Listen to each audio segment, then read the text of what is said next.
3 hours of LEGO facts to enjoy on a comfy night, starting with a crazy hidden feature with the brick separator. Because most people think it's just for pulling bricks apart, but it can do way more than that. Obviously, its main function is to separate bricks, but did you know you can use it to put stickers on straight? If you put the sticker on the tip of the handle and slowly apply it, it goes on straighter than it ever would if you used your fingers. So the next time you have to put a sticker on, just use the brick separator. If you thought that was cool though, let me show you something about minifigures that's gonna blow your mind. You know how minifigure hands have that little wrist on them so they can go inside the arm? Well, that wrist is the exact same size as the hip socket on a minifigure's legs. So you can literally connect a minifigure's hand directly into another minifigure's hip, and it makes a surprisingly strong connection. Now, I know what you're thinking. Why would I ever need to do this? And honestly, I don't know. But the fact that it works is pretty cool. People use this technique to make custom poses, like making weird minifigure towers where they're all connected hand to hip. But it's one of those hidden connections that LEGO definitely designed on purpose, but never really told anyone about. Now, if you've ever built a Technic set, you've probably noticed how precise everything is. Like the holes always line up perfectly, the gears always mesh together, and nothing ever feels off by even a millimeter.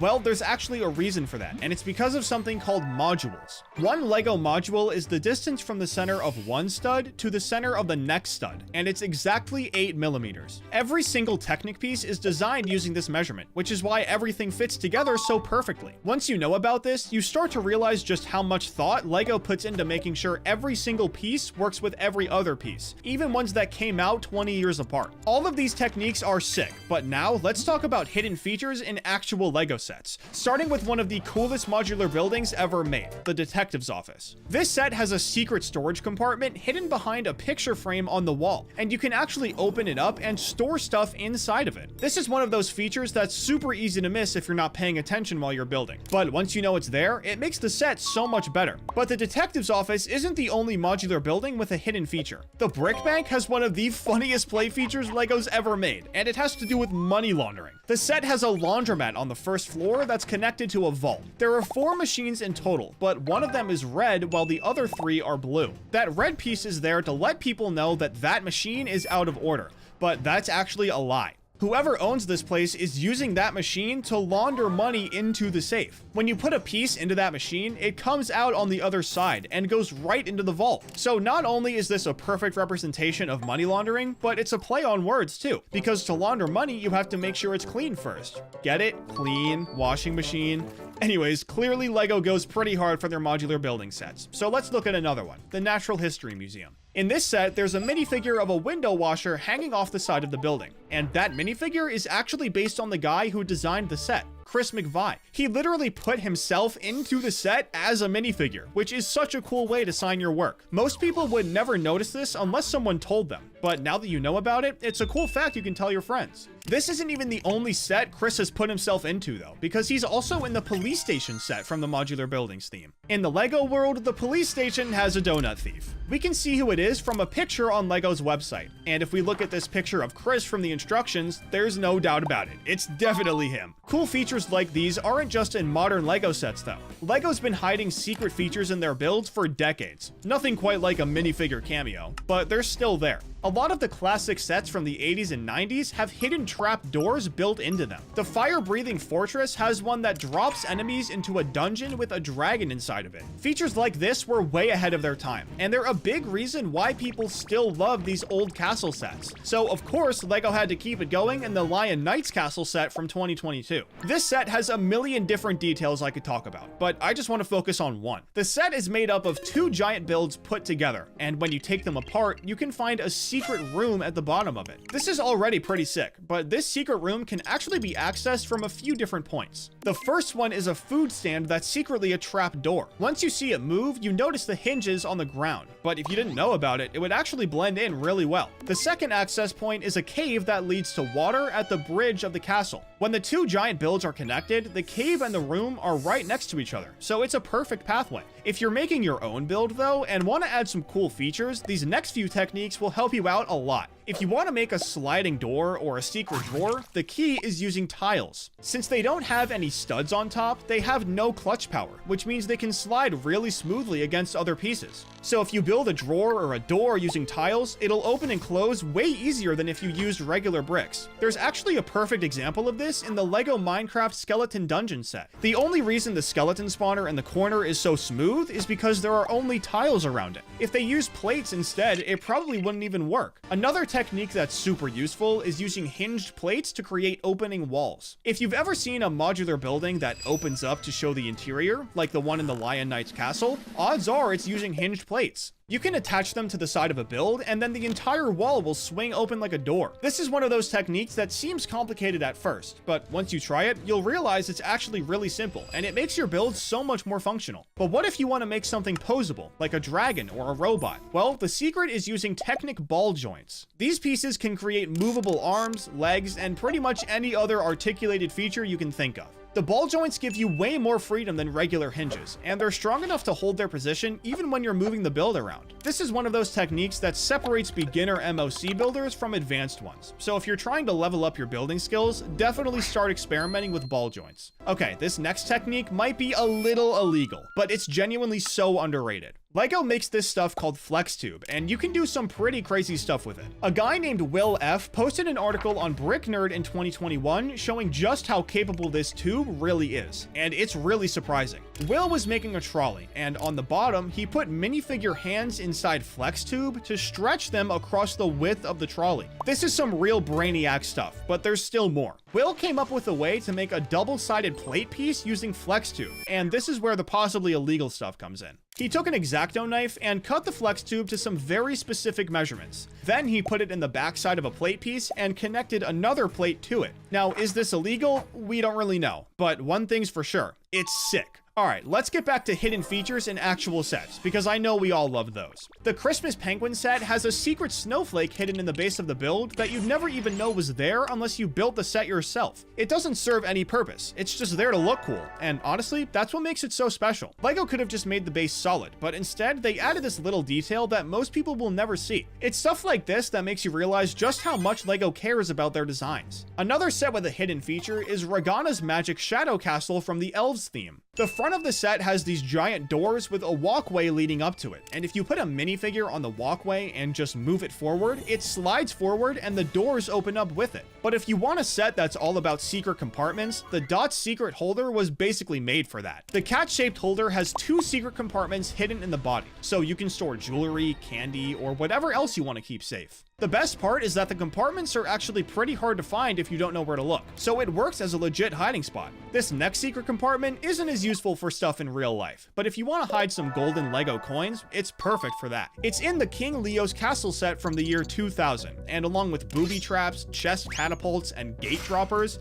there's a secret stash hidden under the king's throne. All you have to do is pull it back and it'll flip up to reveal a very well hidden piggy bank. It's only right that the king has a hiding spot for all his valuables, and what better place to hide it than somewhere only the king can go. LEGO really likes using this trap door feature with chairs, because it's also in the LEGO Harry Potter Hogwarts Castle set from 2001. If you go over to Professor Dumbledore's chair, you can flip it up and find a secret storage compartment underneath it, just like the one from King Leo's castle. I'm sure Dumbledore has a bunch of stuff he wants to keep secret, so this is perfect for him. Another Harry Potter set with a cool feature like this is the Hogwarts Express from 2023, and it has a really tasteful play feature hiding on the boarding platform. To get to platform 9 3/4, you have to run through a wall that isn't really a wall. It's one of the most well-known things in Harry Potter, and it's actually recreated in this set. Obviously, LEGO can't make a fake wall, so instead they made one that flips up when you push on it. Clearly, LEGO really likes using this flip technique, because there's another one in the Treasure Island set from LEGO Pirates. This one is literally staring you right in the face, but it's still a little hard to put together. If you push down on the palm tree on the right, the skull turns into a giant gate and flips upward.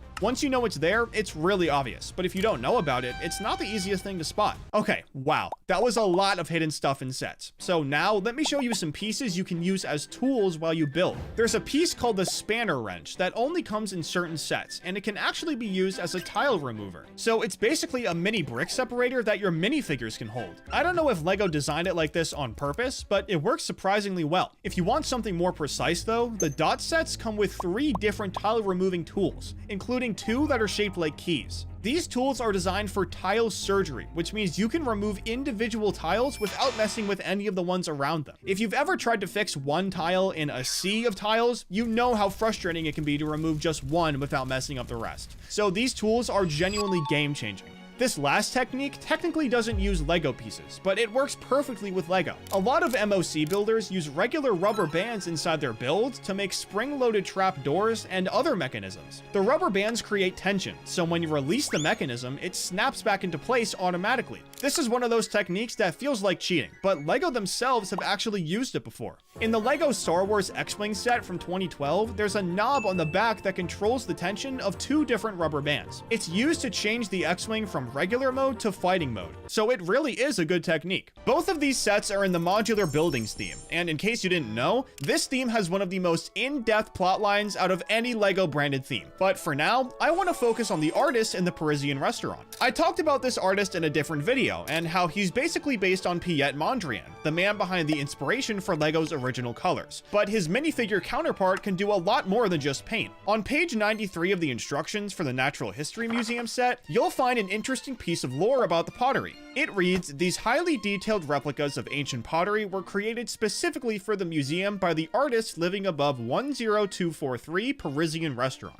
It's a really small piece of lore, but it's a great way to build up the world around the modular buildings theme. It isn't the only piece of minifigure lore hiding in this set though. There's a man from the LEGO Adventures theme known as Dr. Kilroy. He's had a few different names and outfits over the years, but Dr. Kilroy is how most people know him. He's an expert archaeologist who knows everything from the cultures of ancient civilizations to dinosaurs based on their skeletons. And no matter how dangerous an adventure is, he's always down for the fight. No matter where he is in the world, he's always seen with a red bow tie and a white pith helmet. But after all the years of adventuring, he took off his helmet and settled down as the curator of the Natural History Museum, where he still wears his bright red bow tie. It only makes sense that someone with so much knowledge would end up working at a museum. But there's something about Dr. Kilroy I haven't told you yet. He's actually the uncle of Johnny Thunder, the hero of the LEGO Adventures theme, and he taught Johnny everything he knows. The two traveled everywhere together, and Johnny ended up making a pretty big name for himself. So big, in fact, that there's a picture of him in the Mummy Museum set from the Scooby-Doo theme. Johnny's story is a lot like his uncle's, but because of the fame, he can be found in a million different places in LEGO. I could make an entire video just about Johnny's lore, so if you want that, let me know in the comments and subscribe to see it when it comes out. Anyways, Johnny Thunder and Dr. Kilroy aren't the only minifigures in the Adventurers theme with lore across different sets, because Samuel Sinister also has a pretty cool story. This guy first showed up in the Egypt sub-theme, and just like Johnny and his uncle, he also has a few different names. But one that you might recognize is Baron von Barron. You won't recognize it because he's famous or anything. You'll recognize it because of the Haunted House set from the Icons theme. The name of the set is just Haunted House, but the actual name of the house is Manor von Barron, and it belongs to Baron von Barron. This guy was the main villain in the Adventurers theme, and wherever Johnny Thunder went, he went too. The two were always competing to see who could find the coolest stuff first. But while Johnny Thunder was donating what he found to museums, Baron von Barron kept everything for himself. And this Haunted House set is where he keeps his most prized possessions, which of course includes a giant portrait of himself. I mean, he is a villain after all. But why exactly is his house haunted? Well, Baron wasn't exactly wary of who he was stealing from, because on one of his adventures, he disturbed the tomb of Pharaoh Hotep. Him and Johnny were both in this tomb, but Baron tried to steal a ruby, and Pharaoh Hotep wasn't very happy about this. So he dragged him into the unknown and trapped him in the mummy's curse, which consisted of Pharaoh Hotep cracking off incredibly corny jokes until the Baron went mad. So that's why his house is haunted, and it's also why the ruby never made it into his collection. But something he did manage to steal was the Orb of Ogle, and while the orb itself isn't very important, the man behind it is. His name is Evil Ogle, and he's the main villain in a theme called Alpha Team. This theme came out back in 2001, so would you believe me if I told you that Evil Ogle has a connection to the castle theme? He's connected specifically to the Second Knight's Kingdom sub-theme, but he's the great-great-great-great-great-grandson of the main villain in the theme, Vladek.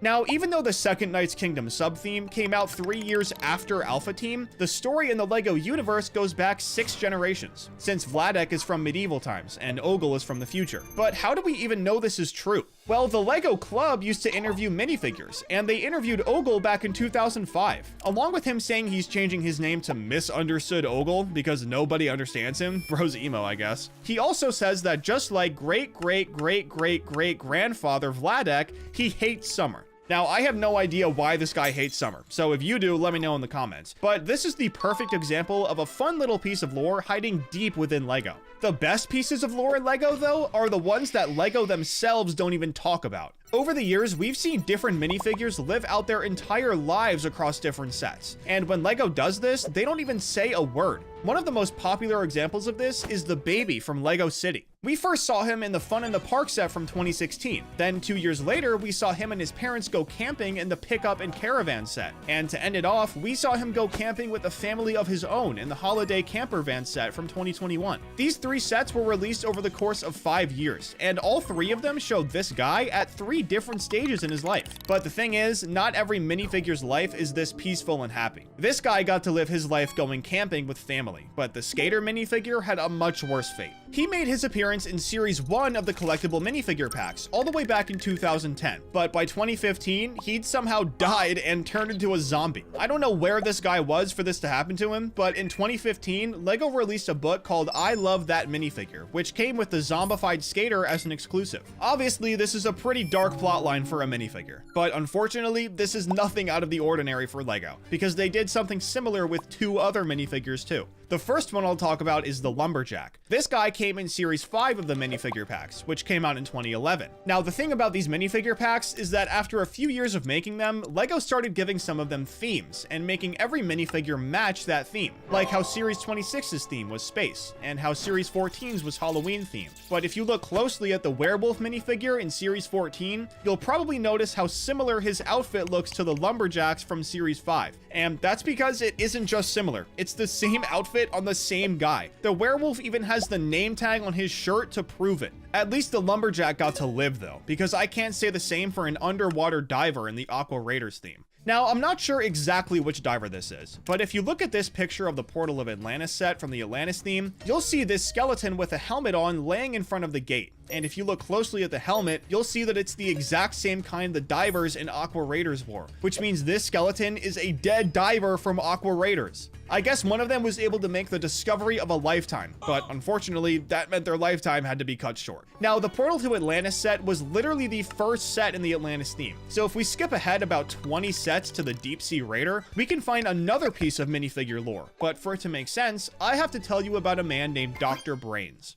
This guy was the scientist in the Power Miners theme, a theme that ended the same year Atlantis started. Power Miners was all about exploring underground, while Atlantis was about exploring underwater. Once the Power Miners project ended, Dr. Brains just wasn't satisfied and wanted to keep exploring the lower regions of Earth. So instead of giving up, he decided to become a diver for the Atlantis project. He even used the same name, so you know for sure it's him. Minifigures go through career changes like this all the time. I mean, what else are you supposed to do when LEGO retires your theme? And another minifigure with a similar story is Solomon Blaze from Galaxy Squad. This is a sub-theme to the space theme, and it was only around in 2013. Solomon was the leader of the blue team, but since this sub-theme didn't exist for very long, there isn't that much information on him. Once Galaxy Squad retired though, Solomon went on to lead the Ultra Agents in the Ultra Agents theme. This theme only came out 1 year after Galaxy Squad was retired, but I guess in the LEGO universe, the time between these 2 themes was a lot longer, because Solomon went gray, and I think he even got a prosthetic leg too. Galaxy Squad and Ultra Agents were both about fighting crime, so I guess losing a leg makes sense. But when you make a theme about secret agents fighting insane villains, you're bound to end up with someone like the Spy.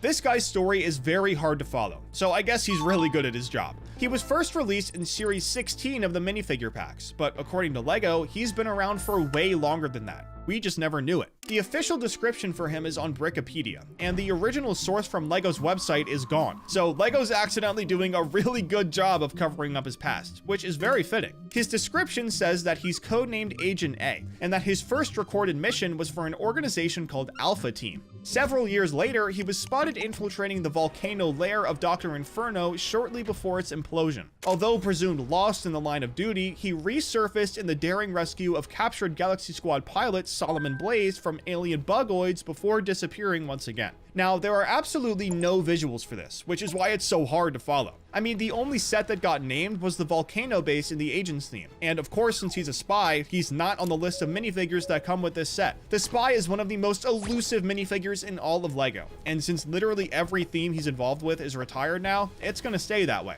Probably. The truth is, LEGO could just bring him back out of nowhere in 2, 5, or even 10 years. When LEGO builds a story around a character, they like to keep it going for as long as possible, like our GOAT Johnny Thunder. But they also like to make it as deep as possible. So allow me to introduce you to someone with a surprisingly deep story, the Detective. LEGO's made a lot of detectives over the years, but this one in particular was released in Series 5 of the minifigure packs back in 2011. He's said to be an incredible detective who's solved many mysteries, including the Brickster's baffling brick napping from LEGO Island. But what is this mystery? Well, the Brickster is a minifigure from the Island Extreme Stunts theme from 2001, but it goes back further than that. Before it was a theme, Island Extreme Stunts was actually a video game called LEGO Island. It came out in 1997, and the main plot of it was to catch a Brickster. He had broken out of jail and was stealing a bunch of stuff all over the island, and if it weren't for the detective, he probably never would have gotten caught. LEGO Island has gained a huge fan base over the years, probably because of how deep the lore is, so it's no wonder there's another character that gets referenced too, the Infomaniac. This guy is basically the narrator of the LEGO Island games. When you first load into the game, he shows up and tells you how to sign in so you can actually play. And after that, he kind of just guides you through the rest of the game. In the real world, he's only been in 3 different sets, one of which was a polybag dedicated to him, so that one doesn't even really count. But the other 2 were set 6740, the Extreme Tower, and set 9247, Community Workers. His entire thing is that he's an information hub and is always willing to help, and he was actually spotted doing his job in a very odd place, the Monkey Kid City of Lantern set. This city is pretty big, and might be a little bit confusing if you've never been there before. So to help you out, the Infomaniac is just chilling at the bottom of the city. A lot of minifigure stories get continued like this, where LEGO just throws them in as Easter eggs in some random set. And one minifigure with a surprisingly funny story like this is the GOAT. It was super rare and expensive, and for a while, LEGO only used the mold one time. But we weren't the only ones freaking out about the GOAT.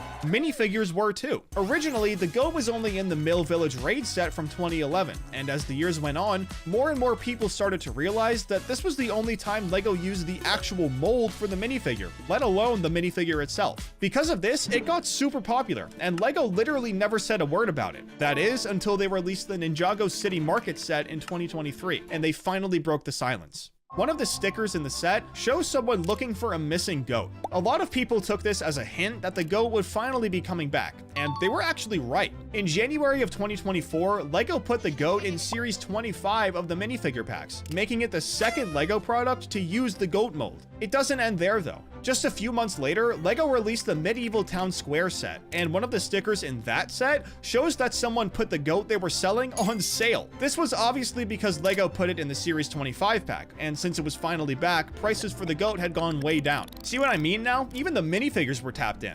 Inside the light bulb section of the Pixar lamp set, designers hid the Pizza Planet truck, which is actually an Easter egg inside of an Easter egg. If you don't know what I'm talking about, the Pizza Planet truck is in almost every Pixar movie since Toy Story. For some reason, it's become Pixar's Easter egg of choice, so you can find it in literally every single one. It shows up in Monsters Inc., Finding Nemo, and even Brave, so LEGO took that idea and hid it inside the lamp. But this lamp set has way more than just this one reference, because not only does this set have the Pizza Planet truck, but it also has a bunch of Pixar characters hidden inside of it too. These 4 builds make up the base of the ball the lamp sits on, but if you notice, all of these are actually references to different Pixar characters. The first ones are Woody and Buzz from Toy Story, the second ones are Sully and Mike from Monsters Inc., the third ones are Alfredo and Remy from Ratatouille, and the last ones are Carl and Russell from Up. But once you build both halves that make up the ball, there are more references to different characters. One half has references to different characters characters from Inside Out, and the other has references to The Incredibles. But even after all of these, we're still not done. Inside the base of the lamp, there are so many discrete references that I don't even know all of them. The black, orange, and white bricks reference Nemo, and the round plates next to it reference Joy from Inside Out, but I have no idea what the rest of them are. I think the red 2x4 or the tile next to it reference Lightning McQueen, but other than that, I have no idea who these other pieces reference. So if you do, let me know down in the comments. But while we're on Pixar references, we might as well do 2 more from the WALL-E and Eve set. But before that, did you know that the world record fastest time subscribed to a YouTube channel is 2.2 seconds? I'll put a little timer in the corner, so subscribe and let me know if you beat it.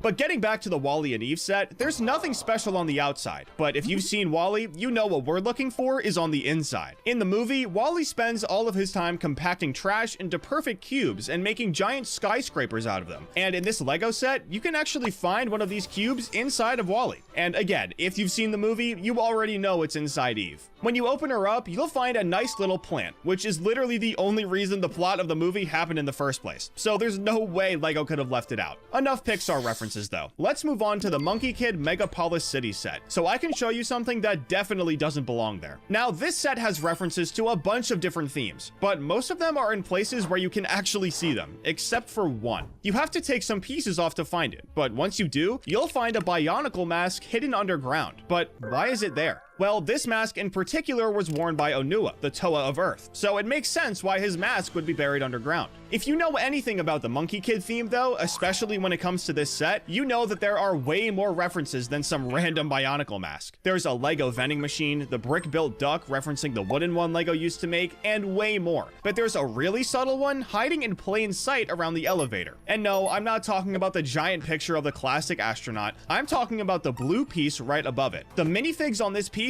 don't really look like minifigs, and that's because it's referencing a set from before minifigs even existed, set 200 from the building set with people theme. Trust me, I know how weird that sounds, but that's actually the name of the theme. Since there are so many cool things in this set though, I might as well show you a few more. One of the stores in this city is actually a record store, and while the first thing you thought of was probably the Barbershop Quartet from Ninjago, unfortunately they're nowhere to be found. What you can find though is a record inspired by the Jazz Quartet set from 2022. This tile has the exact same design as the box for the set, so you know for sure it's them. The last thing I'll show you in this set is just the sign by the Ferris wheel warning all minifigs about the ride. I guess even if you have stud holes in your butt, you still gotta be careful on rides. Moving on from that though, I want to talk about the Shadow the Hedgehog set from the Sonic theme, because this set's actually got way more secret stuff than you think. First off, there are 3 shiny golden rings hidden inside the base that you'll never see once you build the set. This is obviously a reference to rings in the Sonic games, which is basically the entire point of the series. When you get hit in game, you lose all of your rings, so it makes sense why they're stored inside of the set. I mean, it's only right. But that's not the only thing hiding inside. If you look inside Shadow's head, you'll find a Chaos Emerald, which is another massive reference to the Sonic games. Chaos Emeralds are the most powerful objects in the Sonic universe, and collecting all 7 of them usually unlocks some kind of super form or secret ending. In Shadow's case, collecting them lets him turn into Super Shadow, giving him incredible power. Shadow's entire character revolves around Chaos Emeralds. His origin story involves them, his powers come from them, and his whole game is about collecting them. So Lego putting one inside his head is perfect.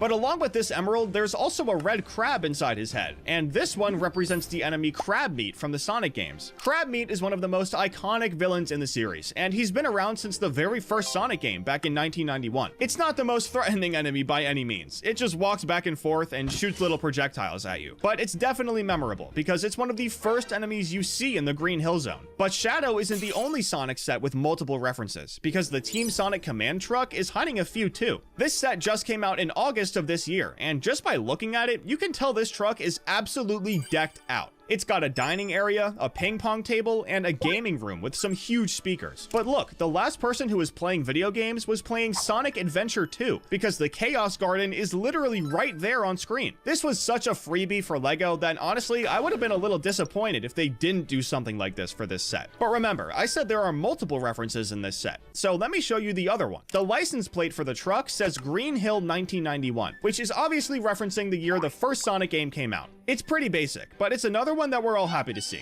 Another video game set with a cool Easter egg is the Isabelle's House Visit set from the Animal Crossing theme. Now, in my opinion, this theme doesn't get as much love as it should, probably because most of the sets are so small. But that doesn't stop the designers from trying their hardest to make them fun to build. Just like how Sonic revolves around rings, Animal Crossing revolves around these things called bells. You can get them from selling stuff, hitting rocks, shaking trees, and a bunch of other ways. But this set conveniently has a tree in the front yard, and if you look up top, you'll find a tile version of a bell just sitting there. This same Easter egg is also in the Able Sisters clothing shop set, so clearly whoever designs these sets wants the builder to be rich in Animal Crossing money. Moving on from that though, did you know there's an Easter egg in a set from the Creator Expert theme? It's hard to believe since this set is meant to be super serious and for adults, but there's one hiding in the roller coaster set from 2018. If you look at the box for this set, there's a little orange hat flying off of someone's head in the top right corner. Now, you might think this is just there for aesthetics, but when you build the set, LEGO has you put the hat on the ground. I know it's not even close to the same spot, but this is a fun little Easter egg that's actually pretty hard to notice, and that's what makes it so good. Getting back to video game references, there's a minifigure in the Mecha Team Leader set that has an actual emote from Fortnite. Now, I know you think this is literally impossible, since pretty much every emote is someone dancing, but the Mecha Team Leader minifigure comes with an I Love Mecha tile piece. You'd have to be pretty OG to remember this one. But this is an emote from Chapter 1, Season 9, when the Mecha Team Leader fought the Devourer. At the time, this was a pretty big event, so Epic Games put 2 emotes in the shop, one for each team. So of course, the Mecha Team Leader minifig had to represent. But Fortnite's not the only franchise with video game references in LEGO form. The new Death Star set has a mini kit hidden inside of it, and if you've ever played any of the LEGO Star Wars video games, you know exactly what this is. Mini kits are little Easter eggs you can find throughout the levels, and collecting all of them unlocks special bonus content like ships or characters. They're the entire reason people replay these games over and over again, going back through levels in free play mode to find all the hidden spots. So LEGO including a mini kit in the Death Star set is a perfect nod to the video games. But the mini kit isn't the only video game reference in this set. The Death Star also has every single stud color from the LEGO games. In the games, different colored studs are worth different amounts of money, and since there's a mini kit here, that means there have to be studs too. But the Death Star isn't even the only set with something like this though, because the Arkham Asylum set has them too. Just like in the Death Star, you can find studs of every color hiding in a dumpster out back. Unfortunately, this set doesn't come with a mini kit like the Death Star, but there is something really cool hiding underneath the studs. There's a version of Batman number 9 hidden under there, which is a reference to the actual comic book. Batman number 9 was published in 1942 and featured early stories of the Dark Knight. Obviously, DC is based on its comic book series, and there are a million different DC and Marvel sets with references to the comics in them, but this is one of the only ones I know of with an actual comic book in LEGO form. If you know of any others, let me know in the comments, but since this is a first for me, I was really excited to see it. Going back to Star Wars for a second, the Dark Falcon set has a reference that most people probably missed. Obviously, the main attraction of this set are the minifigures. I mean, there's a Darth Jar Jar and a Jedi Vader, but Luke actually has something pretty cool. He's holding a carton of blue milk. This is a reference to the gross-looking blue milk that Luke drinks at his aunt and uncle's farm on Tatooine in A New Hope. It's one of the most memorable drinks in all of Star Wars, and it's become a huge meme on the internet. Disney even sells blue milk at Galaxy's Edge in their theme parks, so LEGO adding it to the Dark Falcon is very fitting. But now, let's talk about the Assembly Square set, because there's a hilarious joke hiding in here too. There's a lot going on in this set, but the thing I want you to know about is that it has a dentist's office, and in the window of that office, there's a sign that says "Prevent Yellowing" with a giant tooth.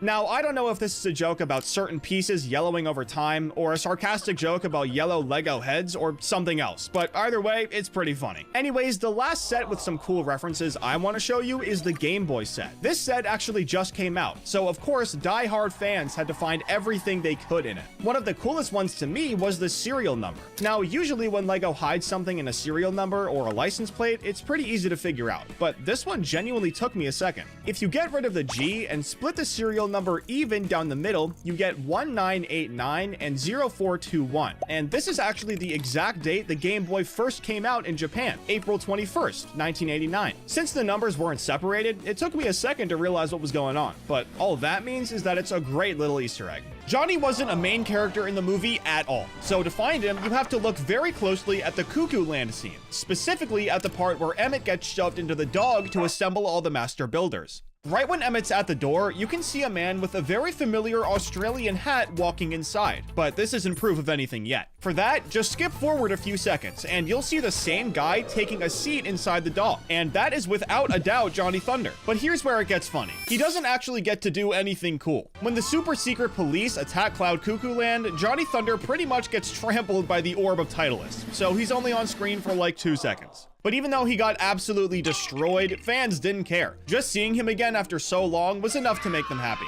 But LEGO kept going, because right after the movie came out, they released the Super Secret Police Dropship set, which comes with a Johnny Thunder minifigure, the first one since 2003, so of course people lost their minds over it. But what's really cool is how much they updated his design. The original Johnny Thunder from the late 90s and early 2000s had that classic LEGO face with the simple dot eyes. But this 2014 version, he's got pupils now, which gives him way more personality. He's also got back printing on his torso, which the original never had, and the overall detail is just so much better. Anyways, after he showed up in the LEGO movie, LEGO clearly wasn't done with him. In 2015, they released the Scooby-Doo Mummy Museum mystery set, and hidden inside was a portrait of Johnny Thunder. Now, I know what you're thinking. Why would he be in a Scooby-Doo set? Well, the set takes place in a museum with a mummy mystery, so having an old-timey explorer like Johnny Thunder actually makes perfect sense. The portrait shows him holding a diamond with a biplane flying overhead, and at the bottom it says 1922, which gives it that classic adventurer's vibe. It's pretty easy to miss, but speaking of Easter eggs that are easy to miss, let's talk about the Ninjago City Docks set from 2018. Now, if you know anything about the big Ninjago City sets, you know they're absolutely loaded with references to old LEGO themes. But one of the Johnny Thunder ones is this billboard on the outside of the arcade that says Thunder Adventure Tours. The billboard shows Johnny Thunder and set 5935, the Island Hopper, which was one of the original Adventurer sets from way back in the year 2000. So not only are they referencing the character, but they're also referencing a specific set from over 20 years ago. But wait, the Ninjago City Docks set has another Johnny Thunder reference, and this one is hidden way better than the billboard. If you go inside Runday's house and lift up the removable top bunk bed, you'll find a signed photograph of Johnny Thunder just sitting there underneath. And get this, the photo isn't even of the classic Johnny Thunder design from the Adventurers theme. It's actually of the Jungle Explorer from CMF Series 19, which came out in 2019, a whole year after City Docks. So LEGO was basically future-proofing this Easter egg by using a design that hadn't even been released yet and foreshadowing a brand new Johnny Thunder design at the same time. But the fact that they hid this under a bunk bed is what makes it so perfect. Like, you have to actively take the set apart to find it. But now let's actually talk about that Jungle Explorer minifigure, because this is a pretty big moment in Johnny Thunder's history. In 2019, LEGO released the collectible minifigures series 19 pack, and one of the figures inside is called the Jungle Explorer. Now, technically, LEGO never officially said that this was Johnny Thunder. They didn't put his name on the packaging, they didn't mention him in any promotional material, nothing. But come on, it's so obviously him. They basically just took everything from his old design and made it slightly different so they could keep his name out of it. Obviously, people started calling him Johnny Thunder anyway, even though LEGO was being vague about it. But I think I know why LEGO did this. They wanted to bring the character back without fully committing to reviving the Adventurers theme. Like, if they officially called him Johnny Thunder, people would expect more Adventurers sets, more characters, maybe even a whole new wave. But by keeping it vague and just calling him the Jungle Explorer, they could test the waters. And honestly, people loved it. But let's go back to Ninjago for a minute, because this guy actually got referenced in the Ninjago City Garden set in 2021. One of the posters in this set shows the Jungle Explorer, a woman, and a monkey finding a golden crystal in the jungle. The Ninjargon translates to Adventure Island, coming soon. So even though this set is almost 5 years old, LEGO might still have something planned for him. But this set also has a reference to the origin of Johnny Thunder,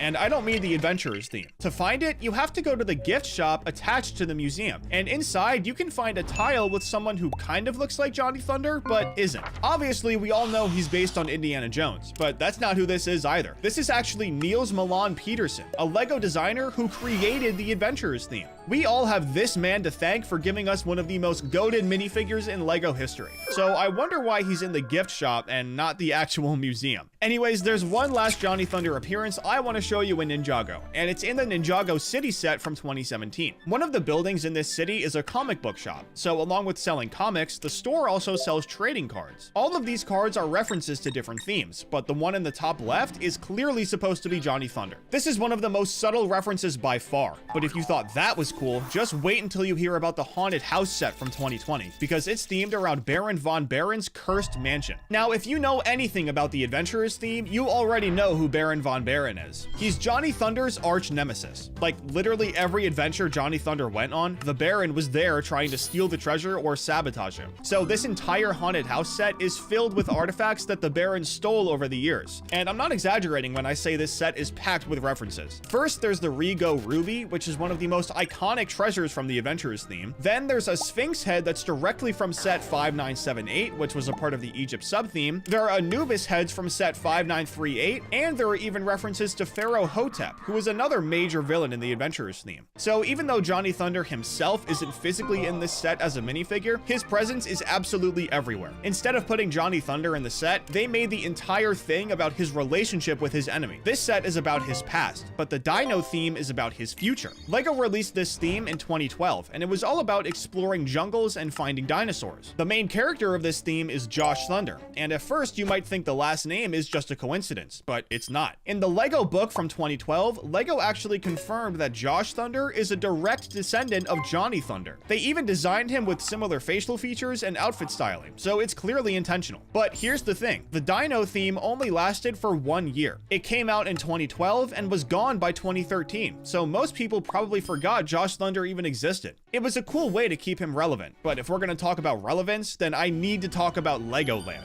Since 2008, multiple Legoland parks around the world have had this interactive dark ride called Lost Kingdom Adventure. You're riding through ancient ruins, shooting lasers at targets, and helping the main character fight off bad guys and recover lost treasures. And guess who the main character is? Yup, it's Johnny Thunder. He shows up throughout the whole ride, and the entire story revolves around his adventures. But here's what's really cool. They kept his design exactly the same for this ride, which means kids who visit Legoland get to meet the man in all of his glory. So even though the Adventurers theme ended over 20 years ago, Johnny Thunder has been a part of Legoland for almost 17 years now. But let's jump to 2022, because the Atari 2600 set has one of the most subtle Johnny Thunder references I've ever seen. Obviously, this set is a build of the classic console, but inside there's a minifig scale version of a kid's room from the 1970s. On the wall, there's this stickered poster that looks like an Indiana Jones movie poster, but if you look closely, it's actually Johnny Thunder. Now, here's why this makes so much sense. Indiana Jones debuted in 1981, and Johnny Thunder is basically LEGO's version of Indy. They're both adventurers, they both explore ancient ruins, they both fight bad guys and recover treasures. They're basically the same guy.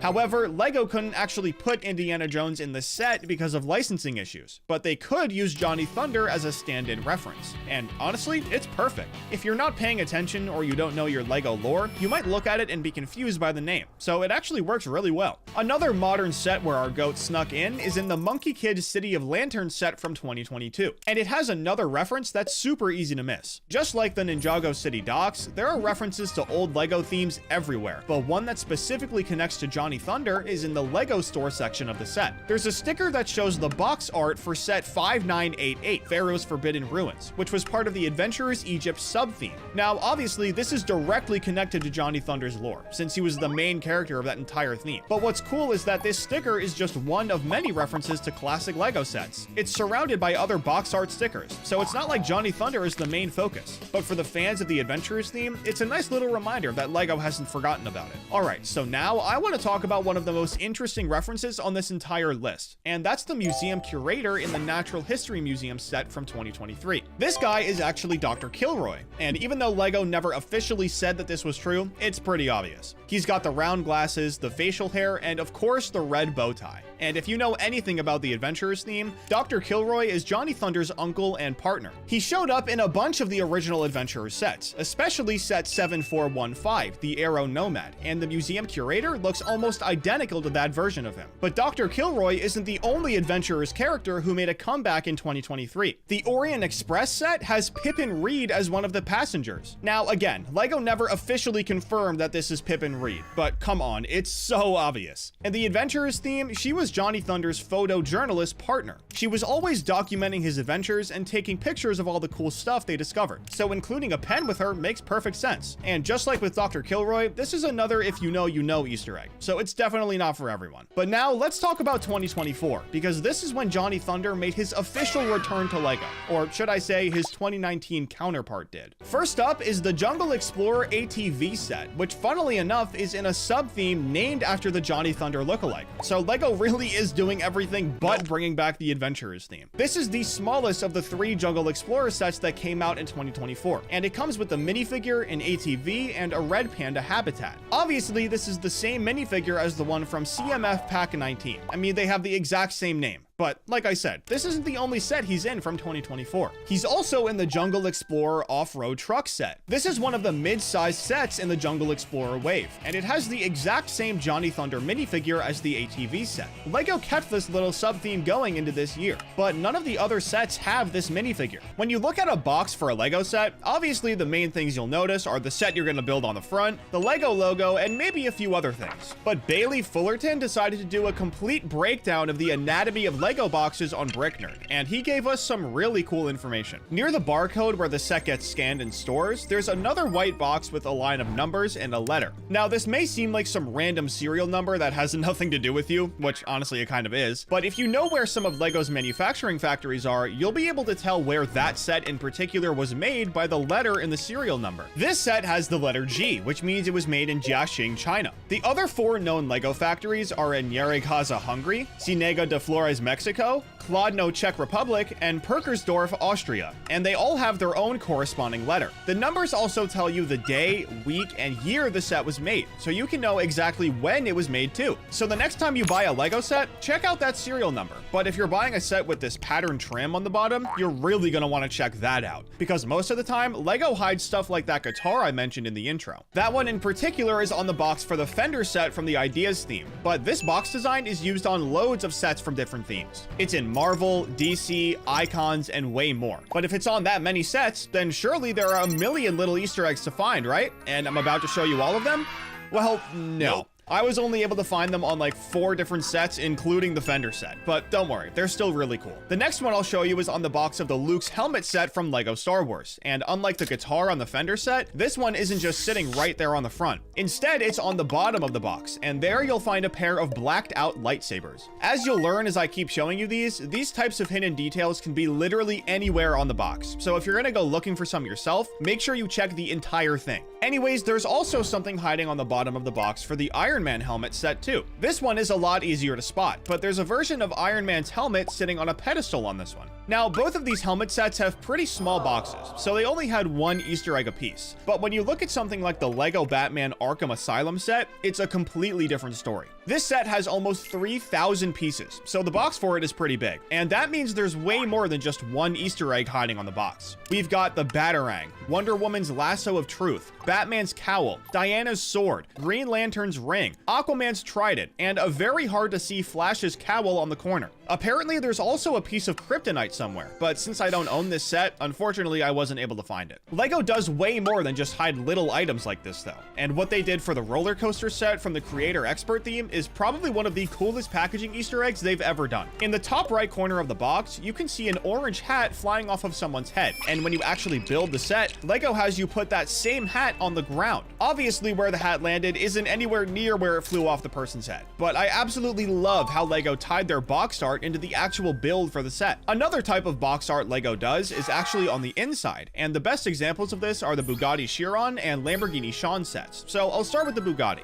Usually when you open up the box for a LEGO set, all you find are a bunch of plastic bags and an instructions manual. But when you open up the box for the Bugatti Chiron, you're met with boxes that line up to make a picture of the car in real life. Even the instruction manual is part of the design. And as if this isn't already enough, when you flip the boxes over, they make a picture of the back of the car too. LEGO is extremely meticulous with their high-end Technicars, so of course they did something similar with the Lamborghini Sián set. The boxes are shaped a lot differently, but they make a picture of the rear windshield, and even though these ones aren't reversible like the Bugattis, the manuals at the bottom make a full picture of the set you're about to build. LEGO doesn't usually do anything cool with instructions like this, unless the set is really expensive. But one set that surprisingly got something similar is the Home Alone set from the Ideas theme. Now, it did retail for $300, so I guess it isn't that surprising. But in this set, you can find Kevin's battle plan on the back of the instructions. This was the key to him staying alive when he got left home alone for Christmas, so to see it in LEGO form is pretty cool. Since I'm talking about instructions, there are two sets that I just have to tell you about. And the first one is the Death Star, specifically the new UCS Death Star from this year. Now, obviously the set itself isn't that great, but since it is a UCS set, LEGO went pretty hard on the packaging. All of the pieces come in these 3 boxes, but the thing I want to show you is that the instruction manuals have the Death Star plans on them, since, you know, you're about to build the Death Star. But honestly, it's not as cool as what LEGO did for the Pirates comic from 1989, because this set is a literal comic. It came with a few minifigures you could build, but the main selling point was the 36-page comic book inside. This is the first time I've ever seen LEGO do something like this. I mean, an actual comic book for the Pirates theme is so cool. But did you know you can find LEGO boxes inside actual sets? Let me explain what I mean. The world around the modular buildings theme has gotten built up pretty well in the last few years, and since LEGO put so much time and effort into this theme, they've started weaving more things from real life into it. And one of those things are LEGO sets. If you build the Assembly Square set, you'll find a tile piece of the box for the Cafe Corner, the first set in the modular buildings theme. It has an insane resale price these days, so I guess this mom is pretty rich. But let's get back to hidden details in actual LEGO packaging. We've seen so far that LEGO loves to hide references to a set's IP, make pictures on the insides of boxes, and tell little stories through their packaging. But another thing they like to do is make specialty boxes specifically for certain sets. A really cool example of this is what they did for the Upside Down set from the Stranger Things theme. The whole thing with the Upside Down is that it's a dark version of the dimension we live in, and because of how terrible it is, it feels like everything is upside down. If this got explained in season 5, don't tell me, I haven't watched it yet. But to represent this, LEGO designed the set so it could be displayed showing Will Byers' house in the regular world and his house in the Upside Down, and they designed the box to do the same thing. On the front of the box, the LEGO and Stranger Things logos are upside down in the bottom right corner, so if you flip it over, it looks like you traveled to the other dimension. As cool as this is, it's nowhere near as cool as what they did for the Adidas sets from 2021. After their collab with Levi's in 2020, their re-partnership with Adidas was their next big collab in fashion, and they wanted to make sure people knew about it. So they made 3 sets based on the most popular Adidas shoes ever made, and the boxes for these sets were all shaped like the boxes that come with the actual shoes. People talked about this a lot when it happened, so it's kind of weird that LEGO didn't do the same thing for their recent Nike collab. People go crazy over good packaging, and the Adidas sets are proof of that, so this Nike collab really was a missed opportunity for them. But if you thought cool boxes like this were a new thing, let me catch you up, because what LEGO was doing for the Bionicle theme was super sick. Obviously, Bionicle was way more than just another LEGO theme. It went global and even got its own show on Cartoon Network, and funnily enough, LEGO was able to take something from the show and replicate it in real life. In the show, the Toas would travel in these things called canisters, so LEGO did the same thing in real life and packaged Bionicle sets in these canisters. These were obviously just for show like the Adidas boxes, but sometimes LEGO makes packaging that's practical for the set it's holding. In 2020, LEGO made a theme called Dots, and unlike your average theme with actual bricks, Dots was basically just a bunch of 1x1 tiles in different shapes. The idea was based on pixel art, and even though it didn't end up selling very well, LEGO tried their absolute hardest to make sure people liked it. So the boxes for sets in this theme came with built-in storage trays, so the builder had a way to organize all of the different pieces. This was pretty thoughtful of LEGO, but you won't believe what they did for the UCS Millennium Falcon. And the funny thing is, I'm not even talking about the actual box for the set. Back in 2017, when this version was released in stores, it was the biggest set LEGO had ever made, with over 7,500 pieces. So the box for it was absolutely huge, and it weighed a ton. LEGO didn't want anyone who bought it to have to carry it out of the store with their brute strength, since that could easily end in a lawsuit. So their solution was to make a custom box for the box with a handle and wheels on the bottom like a suitcase. That way, nobody would have to figure out how to carry it outside on their own, and instead they could just roll it right on out. I don't know if LEGO's ever done this for any other set, especially since literally everyone shops online now. So if you know of another one, definitely let me know in the comments, because this is really cool. Anyways, this next detail isn't quite as crazy, but it'll definitely make all the classic Pirates fans happy.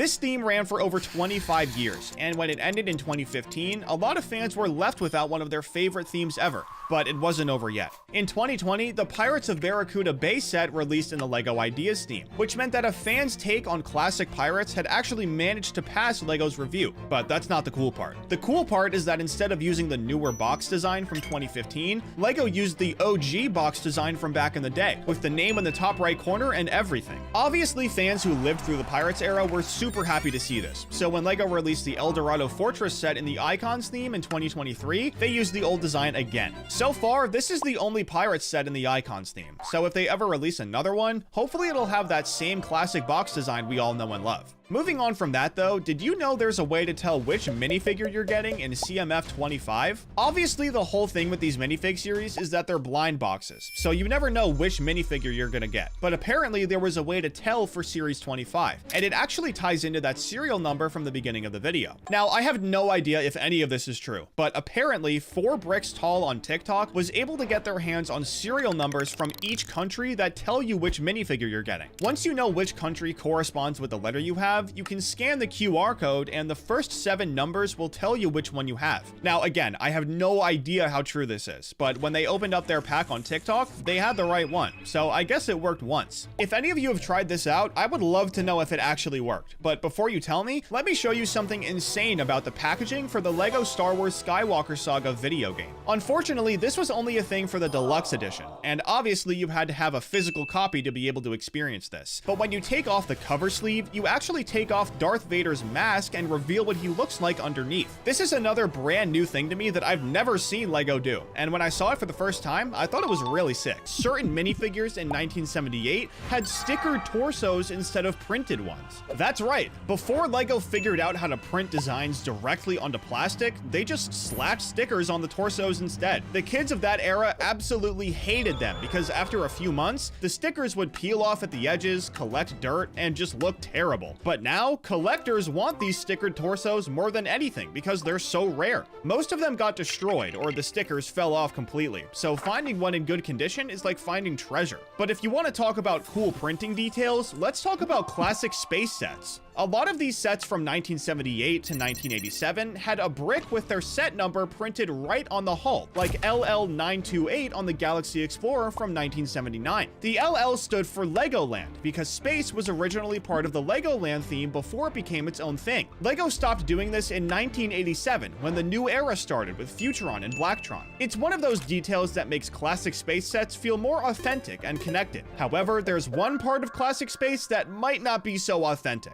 the logo. That logo showing a spaceship circling a moon was directly inspired by the 1959 NASA seal. If you put them side by side, it's pretty obvious that LEGO took some inspiration from NASA. But before LEGO was making spaceships, they were making wooden toys, and the only reason they stopped is actually really sad. On February 4th, 1960, a massive warehouse fire destroyed LEGO's entire wooden toy inventory. Everything was gone in one night, so the leaders had a choice to make. Should they rebuild the wooden toy line that they'd been making since 1932, or go all in on plastic bricks? They decided to bet on the future, so they chose plastic, ending 28 years of wooden toy production. But here's the crazy part. 2 of old Kirk Christensen's sons were so pissed off about this decision that they quit in protest and started their own competing toy companies. They saw it as abandoning the family legacy, but obviously, history proved that LEGO made the right call. Anyways, let's talk about why some vintage LEGO bricks don't even work anymore. LEGO's first bricks from 1949 to 1963 were made with cellulose acetate plastic, and over the decades, they got some seriously bad warping. If you have vintage bricks from that era and you try to connect them to modern bricks, there's a good chance they just won't fit properly because they've literally been out of shape over time. They also have this shinier finish compared to modern bricks, so it's pretty easy to tell if you're working with an old one. Eventually, LEGO switched to a plastic that I'm just gonna call ABS, but it wasn't all at once. First, LEGO Denmark switched to ABS plastic in 1963 1973 because they realized cellulose acetate was complete garbage. But Samsonite, the luggage company that was making Lego for North America at the time, continued using cellulose acetate until 1970 just to save money. That's 7 years where kids in an entire continent were getting objectively worse bricks than others. Imagine being a kid in America trying to build something cool and your bricks don't even fit properly because Samsonite decided to cut corners. And it's not like they didn't know ABS was better. They just didn't want to spend the money to upgrade their production. Another terrible decision involving Samsonite was one of the worst business deals in Lego history. In 1961, Lego signed a 99-year exclusive licensing deal, giving Samsonite all North American rights to manufacture and distribute Lego products. In case you missed it, this deal was 99 years long. Lego's own leadership later admitted it was a massive mistake, and they had to buy back the rights after just 11 years for way too much money. They did this in 1972, so for over a decade, Lego was stuck watching Samsonite make low-quality products with their name on them, and there was legally nothing they could do about it. But here's something genuinely concerning about vintage Lego that most people don't know. Testing has confirmed that Lego bricks from the 1970s and 80s, particularly yellow and red ones, have cadmium in them, which is a known carcinogen. The levels detected are now illegal in both Denmark, where Lego is headquartered, and Washington State. So here's the irony. Denmark has some of the strictest cadmium regulations in the world, but their most famous toy broke those regulations for years. Obviously, Lego stopped using cadmium decades ago once they understood the risks. But if you have vintage yellow or red bricks from that era sitting in a bin somewhere, just be aware of what's in them. But let's move away from toxic bricks and talk about one of the weirdest sets Lego's ever made. In 1974, the Lego Family set had these giant figures with posable arms, but legs made out of bricks stacked on top of each other. They looked really bizarre and kind of creepy, but here's the part that everyone jokes about. The set included a mother, a father, a kid, and a grandmother, but there was no grandfather. So for decades, Lego fans have been making jokes about what happened to Grandpa. Did he die? Did they get divorced? Was he just not invited? Nobody knows, and Lego never explained it. But despite the creepy design and the missing grandfather, it became one of the biggest sellers in the 70s. Demand was so insanely high that factory workers had to come in and work on public holidays just to keep up. Another weird fact about figures is that when minifigures launched in 1978, they all had the exact same face. 2 black dots for eyes and 1 simple smile. That's it. No eyebrows, no frowns, no angry faces, no variations whatsoever. And the craziest part is that it stayed this way for 11 years, all the way up to 1989. Lego's philosophy was that kids should use their imagination to give the minifigures emotion, instead of the emotions being told to them with a frowny face or something. It was a bit of a weird philosophy considering how many faceplates we have now, but there's something really funny about these early minifigures. When they launched in 1978, every single male wore a hat, a space helmet, or some kind of head covering. Why? Because Lego didn't know how to design hair pieces. They couldn't figure out how to make hair that looked good and fit properly on a minifigure's head. So every guy was either bald under his hat or just permanently wearing headgear. The first male hairpiece didn't come out until 1979, a full year after the minifigure's debut. So for an entire year, if you wanted a male minifigure with hair, you were out of luck. Oh, and about those faceplates. Everything changed in 1989 when the Pirates theme came out. This was the first theme to give minifigures different facial expressions. It had eye patches, beards, makeup, scars, missing teeth, and it was also the first theme to introduce body part variations like hook hands and peg legs. Designer Jens Nygaard Knudsen said a real pirate captain must have a patch on his eye, a peg leg, and a hook.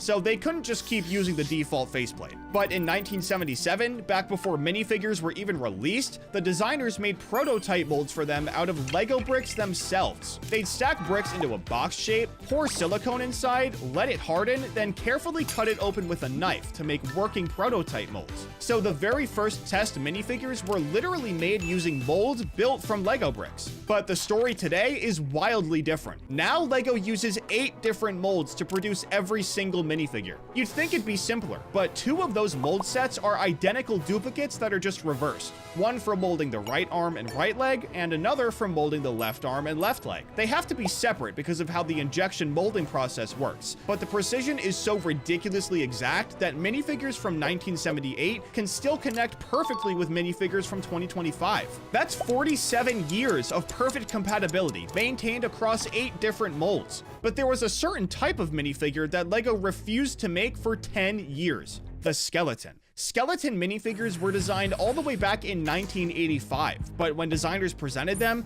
LEGO management told them no because they made a dead minifigure. They had no intention of ever releasing it, so the skeleton design just sat in a drawer for an entire decade. After years of debates about whether depicting death was appropriate for a kid's toy, skeletons finally showed up in 1995 in both Pirates and Castle sets at the same time. LEGO eventually got over their fear of showing death, and now skeleton minifigures are one of the most popular ones ever made. But before skeletons, the first non-human minifigure was actually a ghost in the castle theme. It was something completely new for multiple reasons. Obviously, it was a ghost, but that meant it didn't have legs. Instead, the torso attached to a 1x2 brick. But the coolest part? It was glow in the dark. Kids absolutely loved it because not only was it a completely new design, but it glowed in the dark, which was the coolest thing ever in 1990. Speaking of Castle, there's a minifigure in this theme that made history in 1993. The blue wizard Magisto from the Dragon Knights theme was the very first LEGO minifigure to have his own name. Before Magisto, every minifigure was completely generic, just knight or astronaut or police officer. But Magisto was different. He had a name, a backstory, a personality, and he appeared in multiple castle sets as a recurring character. He was the beginning of LEGO creating actual named characters with identities instead of just generic placeholder names. So without him, I never would have been able to make my video about minifigures with hidden lore, and I love that video. Anyways, now let's talk about Legoland, because its opening was way more successful than anyone expected.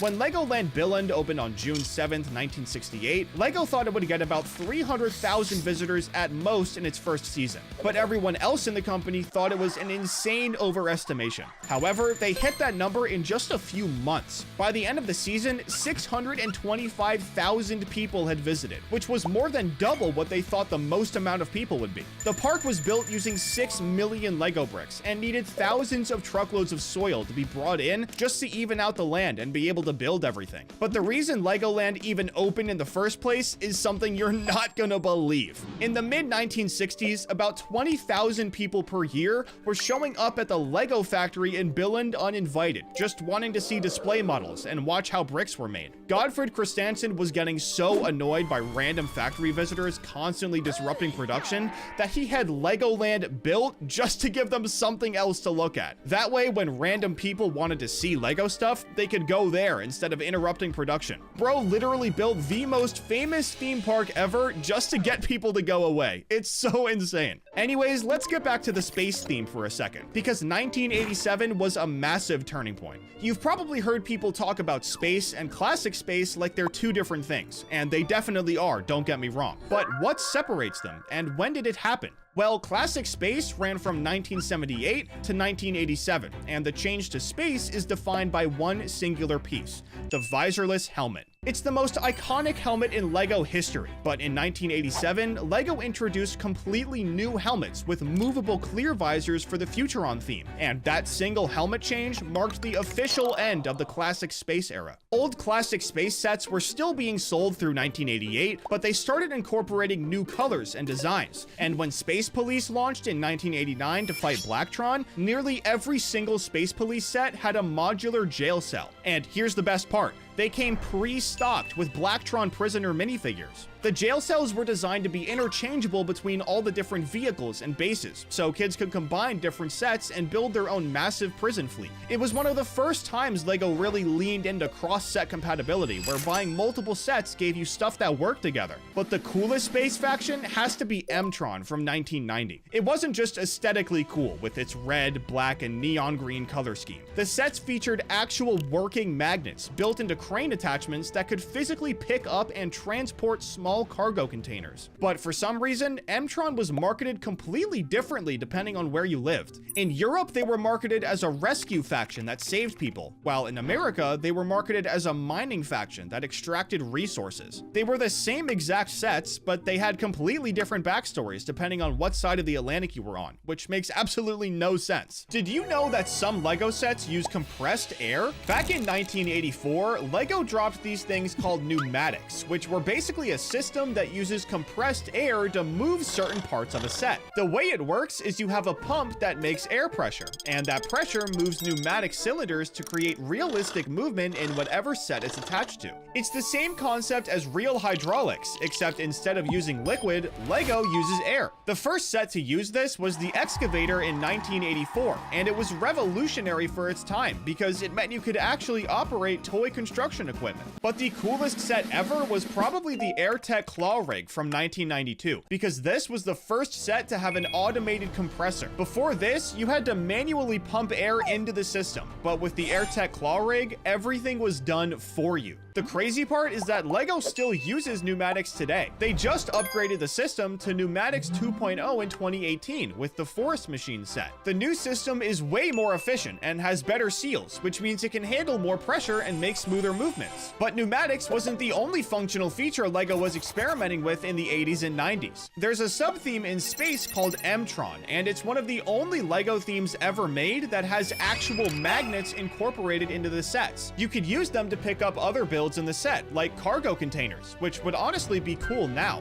let alone in the 90s. But now, let's jump to 2020, because the AT-AT set has some really clever features that most people probably missed. First off, there's a spot in the back of the set where you can actually store a speeder bike. It's one of those details that LEGO didn't have to include, but they did anyway, because it makes the set more accurate to how the AT-AT actually works in Star Wars. But the coolest part is that LEGO also built in a place for Luke to hang off the bottom, just like he did in episode 5 when he used his grappling hook and lightsaber to take it down. There's a piece hanging off of some string, so if you put Luke on there, it looks exactly like the iconic scene from The Empire Strikes Back. But if you want to talk about hidden mechanisms, the Indiana Jones Temple of the Golden Idol set from 2023 is absolutely packed with them. This set has 4 different play features that are all activated by different things, and they're hidden, so you can't see how they work. The first feature is a giant rolling boulder, just like the one from the opening scene. The boulder doesn't just roll straight down, it actually follows a curved path, and surprisingly, it doesn't go off track. The second feature is a wall section that raises and lowers, which recreates the trap doors and moving walls that Indy has to deal with throughout the temple. The third feature is a swinging minifigure that goes across a pit, which is a reference to all those scenes where Indy has to swing across gaps using his whip. And the fourth feature is that the temple can actually destroy itself. The designers wanted this set to feel just like the movie, and with all of these play features, it definitely does. Accurate sets are some of the highest selling LEGO sets ever. So when I saw that LEGO was making a Porsche 911 GT3R race car this year, I instantly knew it was gonna go crazy. This thing is based on a real race car made by Porsche that won the IMSA WeatherTech Sports Car Championship last year, and the Rexy style was a fan favorite. Obviously, LEGO nailed the looks, but they also added some crazy features, one of which you can only find on race cars. First of all, there's a knob on the back of the car that turns the front wheels. So instead of having to stick your hand in the car and turn the steering wheel, you can turn the knob and play with the car a lot more easily. Second, each wheel has its own individual suspension, which I don't even know if LEGO's ever done this for a Technicar of this size. So this was really cool to see. But best of all, there's a play feature that mimics air jacks. The mechanism for it seems pretty complex. I mean, just look at the bottom of the car. But speaking of complex mechanisms, the Ninjago City set from 2017 has a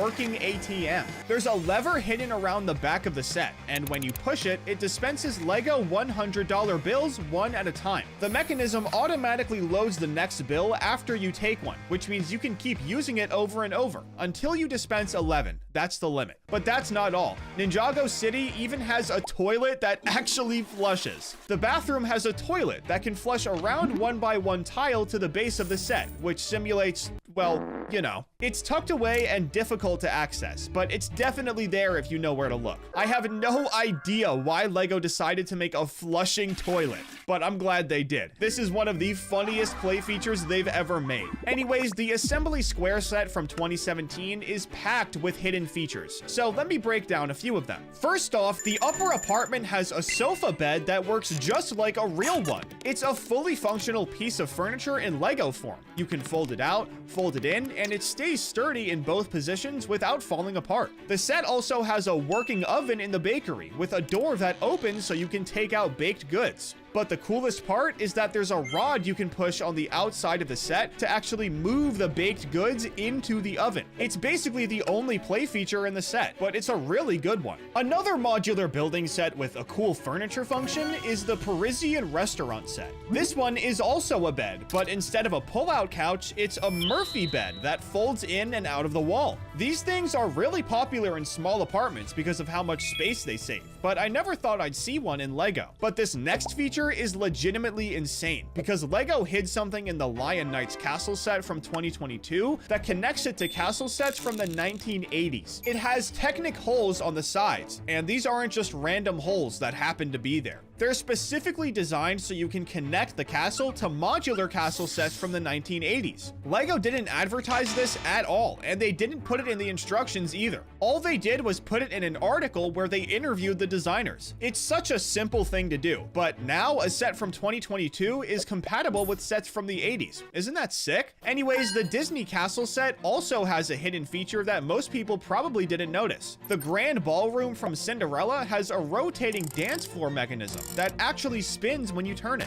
It's a reference to the iconic ballroom scene from the movie where Cinderella and Prince Charming dance together. And the fact that Lego made it functional instead of static is a really nice touch. You can put minifigures on the dance floor and spin them around, which makes the set feel a lot more magical. But the Batman theme is full of hidden features. So let's start with the classic TV series set from 2016. First off, there's a button hidden under Shakespeare's head that in the show would move the bookcase and reveal the bat poles. Now, obviously, Lego can't put a real button inside their Shakespeare piece, but it's good that they worked it in somehow. If you could press it though, the bookshelf would open. So of course, Lego recreated this with a sick play feature. The poles at the top are meant for display, so they don't actually go all the way down. But if you go to the other side of the set, that's where you'll find functional poles. These are the ones that the minifigures can slide down with ease, so it's a perfect recreation from the classic show. But the newer Batcave set from 2017 has a transformation chamber, and it's one of the sickest play features in all of Lego Batman. You put Bruce Wayne on one side of a rotating mechanism, turn it, and Batman appears on the other side. It's a lot like the Vecna transformation in the Creel House set. I loved that feature, and I didn't even know the Batman one existed until now. But if you want to talk about satisfying mechanisms, the Creator roller coaster set from 2018 is fully functional, and it's so satisfying. First, there's a chain that pulls the cars up to the first drop.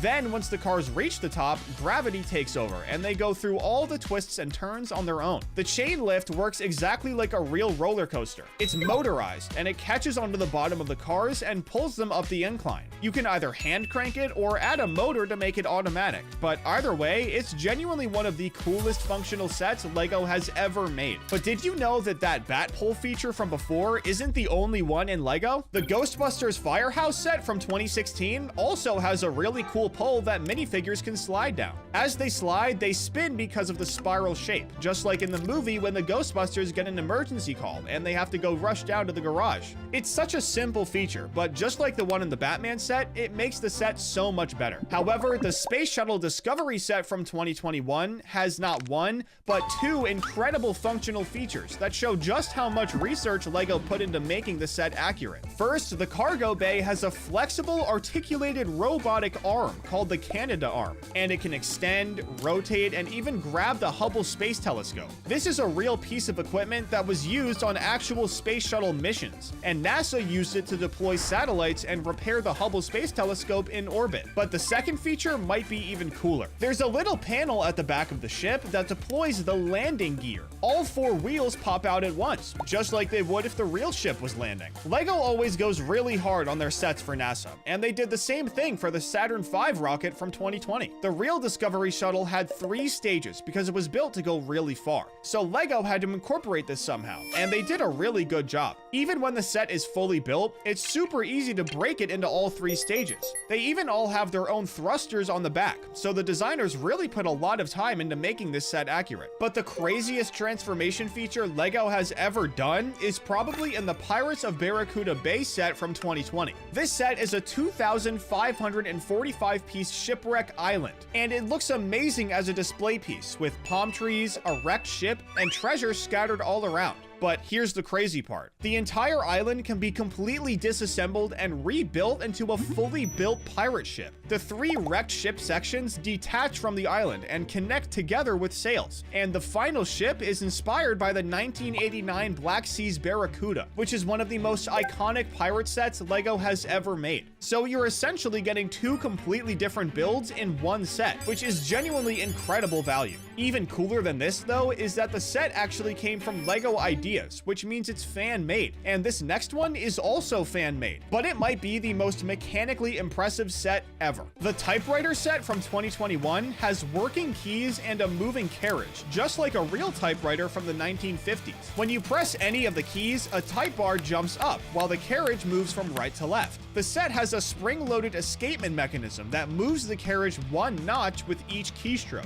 and you can even feed real paper into the platen roller. Now, obviously, it won't type anything, since these are just Lego pieces, but still, it's sick regardless. Now, this next one is a bit simpler, but the ship in a bottle set from 2018 has a really cool feature built into the stand. Most people just look at the bottle, but if you take it off, you'll find a compass underneath it. Unfortunately, it doesn't actually work like a real compass, with magnetism and all that, but there is a needle in the middle that you can spin around, which looks pretty fun to do. The compass is just one of many details on the stand, but it's one of those little features that shows how much thought LEGO puts into even the smallest parts of their sets. Shout out Tiago for this one. But finally, the bucket wheel excavator from 2016 might have the most complex motorized system LEGO has ever built. The set has a power functions motor that simultaneously operates multiple different things, and I mean multiple. It rotates the massive bucket wheel, moves dual conveyor belts that transport stuff from the wheel all the way through the excavator,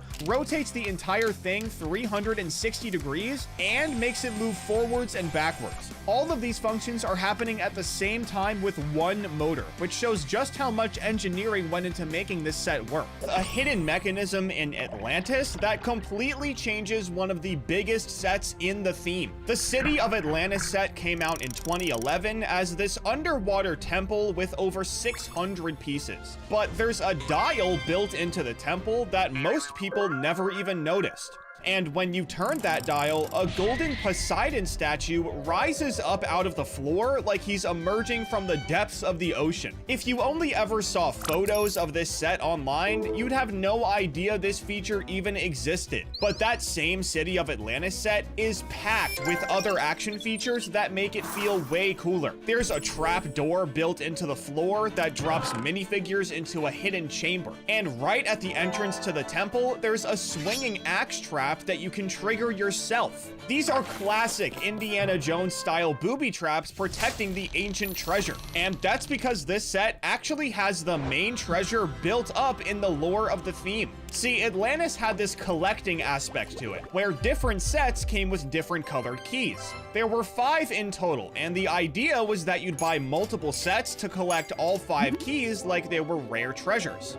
But the Portal of Atlantis set came with all 5 of them in one box. So if you bought just this one set, you got the complete collection without needing to hunt down 4 other sets to get them all. Did it kind of defeat the purpose of the other sets? Maybe. But who cares? This theme was awesome because the Deep Sea Raider set had something that was genuinely rare in LEGO. A crossover character from a completely different theme. Dr. Brains is one of the crew members in this set, but he isn't originally from Atlantis at all. He's from Power Miners, which was LEGO's underground mining theme that ended in 2010, right before Atlantis started that same year. So this is a real connection where a LEGO character from an underground theme transitioned to an underwater theme. LEGO even updated his monocle for his new job. And speaking of Power Miners, the Mine Mech set from 2010 gives Dr. Brains a helmet that's actually a reference to an even older theme. It's a recolored Rock Raiders helmet. Rock Raiders was LEGO's underground mining theme from way back in 1999, over a decade before Power Miners. So by giving Brains this specific helmet style, LEGO created one of the most obvious visual links between Power Miners and Rock Raiders. It connects 11 years of LEGO's underground exploration history. But Dr. Brains also has a dual-sided head with a really scared face on one side. And at the time, people compared it to Exoforce, which was LEGO's mech fighting theme from 2006 to 2007. Characters in Exoforce had these really dramatic faces when they were in danger, and Brains' face has that exact same energy. It's not a true crossover like Atlantis, but it's a callback that people who collected Exoforce would immediately recognize. But the connections to Exoforce don't stop with faceplates. The artwork on the back of the box for the Mind Mech set has a design that people said feels identical to how Exoforce sets were marketed. The way the mech is shown with action shots and the overall layout gives off that same vibe. So there's this whole subtle Exoforce influence running all throughout Power Miners. Moving on though, Chima launched in 2013 with a bunch of experimental stuff. And most people remember the Speedor's vehicles with the ripcords. But the Chi Waterfall set came with something a lot of people completely forgot about: physical character battle cards. There was supposed to be a whole card game layer to early Chima where you'd collect these cards and use them in battle with your friends. So Chima wasn't just about building and racing. There was this whole separate game built into the theme that got overshadowed by Speedors. And that Chi Waterfall set is actually designed around Speedors in a really specific way. The entire set revolves around launching a Speedor with a ripcord to try and hit a swinging pendulum and knock Chi crystals loose. So the set itself is a building challenge and a mini game all in one. But one of the craziest transformations Chima ever did shows up in the Flying Phoenix Fire Temple set from 2014. This is a set where the temple itself connects with a giant phoenix figure, and the whole thing converts into a flying attack machine. It's one of the most insane transformations the theme ever made, and I feel like it's completely forgotten now,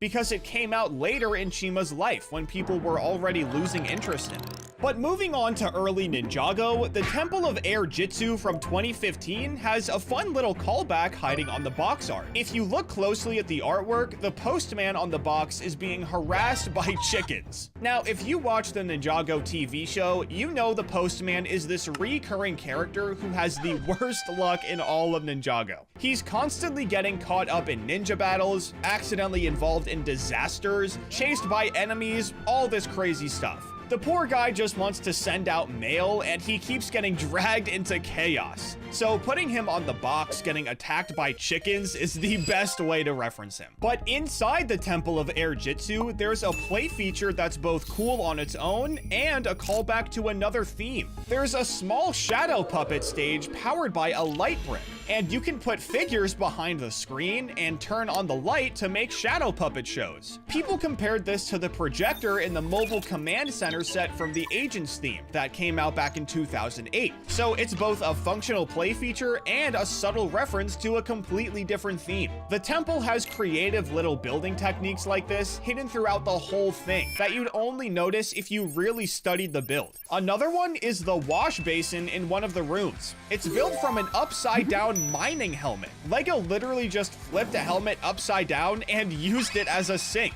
It's such a simple but clever way to use this piece, but there's something way cooler hiding in the upper levels of this set. It has books and art supplies scattered all around, and the attic has a camera and a hairbrush with some other random stuff. People took one look at these things and immediately connected them to Cole based on how he is in the show. He likes art and creative stuff, so there's a story happening here where Cole's personal stuff is stored in the attic of the temple. But the absolute best nostalgic reference in the entire Temple of Air Jitsu is the glider. People pointed out that it's almost identical to the 1187 glider set from the original 1999 Ninja theme. Not Ninjago, the original Ninja theme that came out 14 years before this temple set. That set was the classic LEGO Ninja line from before Ninjago was even a concept. LEGO's made references to this theme in other Ninjago sets, so the odds of this being true are really high. But now let's move on to everyone's favorite commercial, LEGO City.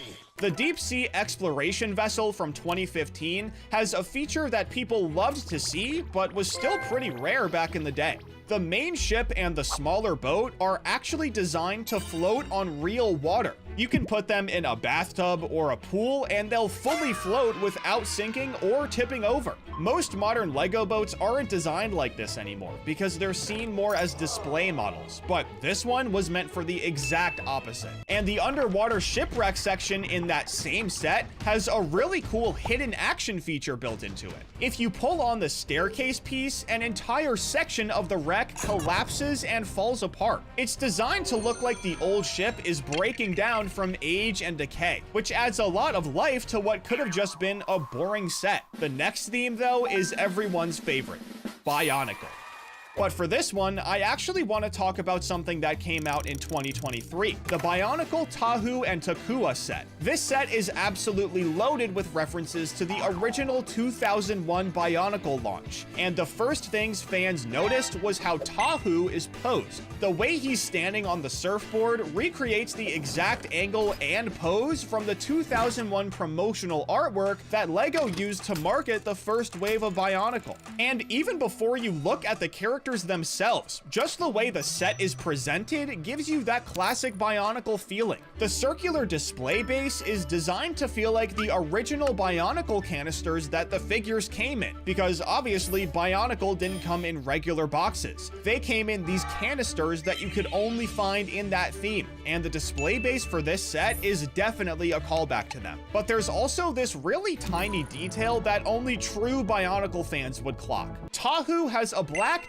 Technic-style ball joint on his chest as part of his design. This is a direct callback to how the original Bionicle figures were made, because they used these ball joints as part of the chest assembly. It's such a specific building technique that was only used in Bionicle, so only the diehards really understood it. But the tiny beach part of this set has micro builds that recreate a super specific moment from Bionicle's story. There's a Mata Nui stone and a Makuta stone sitting on the sand, and these reference the moment when Tahu first gets to the island of Mata Nui, and when Takua, who would later become Takanuva, is awakened. If you don't know about Bionicle's lore, these are just random rocks on a beach. But if you followed the story, you immediately recognized what was going on here. But the next theme I want to talk about is Nexo Knights. This theme launched in 2016 with this whole digital integration concept, and it had scannable shields that were actually functional, not just there for decoration. Sets like the King's Mech and Jestro's Volcano Lair came with these shield pieces that had printed codes on them, and you could scan these shields with your phone using the Nexo Knights app to unlock that shield's specific power in the game. So the physical pieces you got in your sets had real digital functionality. But Jestro's Volcano Lair has one of the weirdest and funniest details in the entire theme.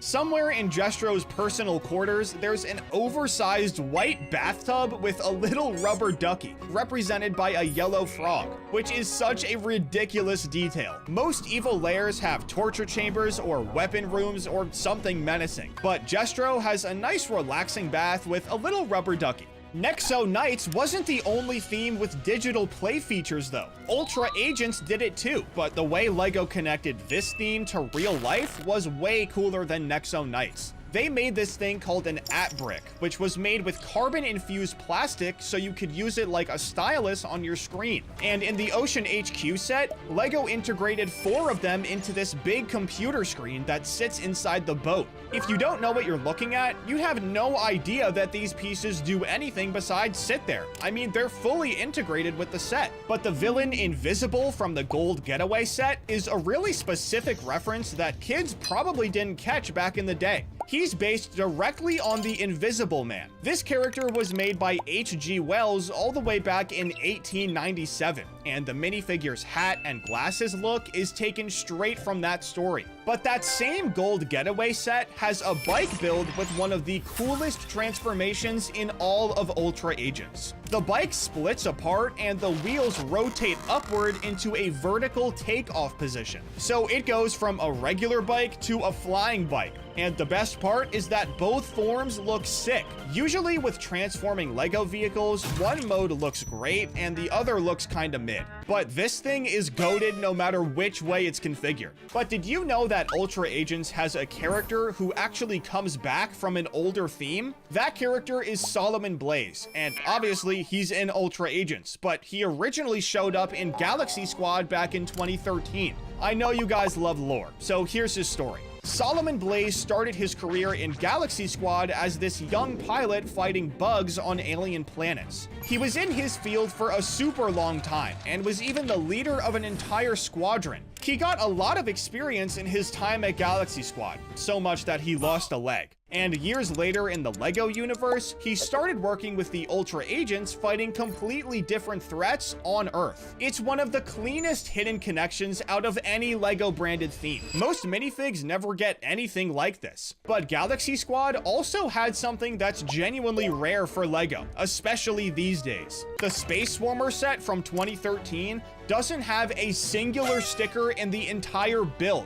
And that's not because it has no detail. The front control panel is printed, the alien bug's mouth design is printed, everything that would normally be a sticker is printed directly onto the pieces. When is the last time Lego did something like this? I genuinely can't remember. I guess sometimes old Lego really is better. To find out, we have to go all the way back to 1949, where we find a company called Damis.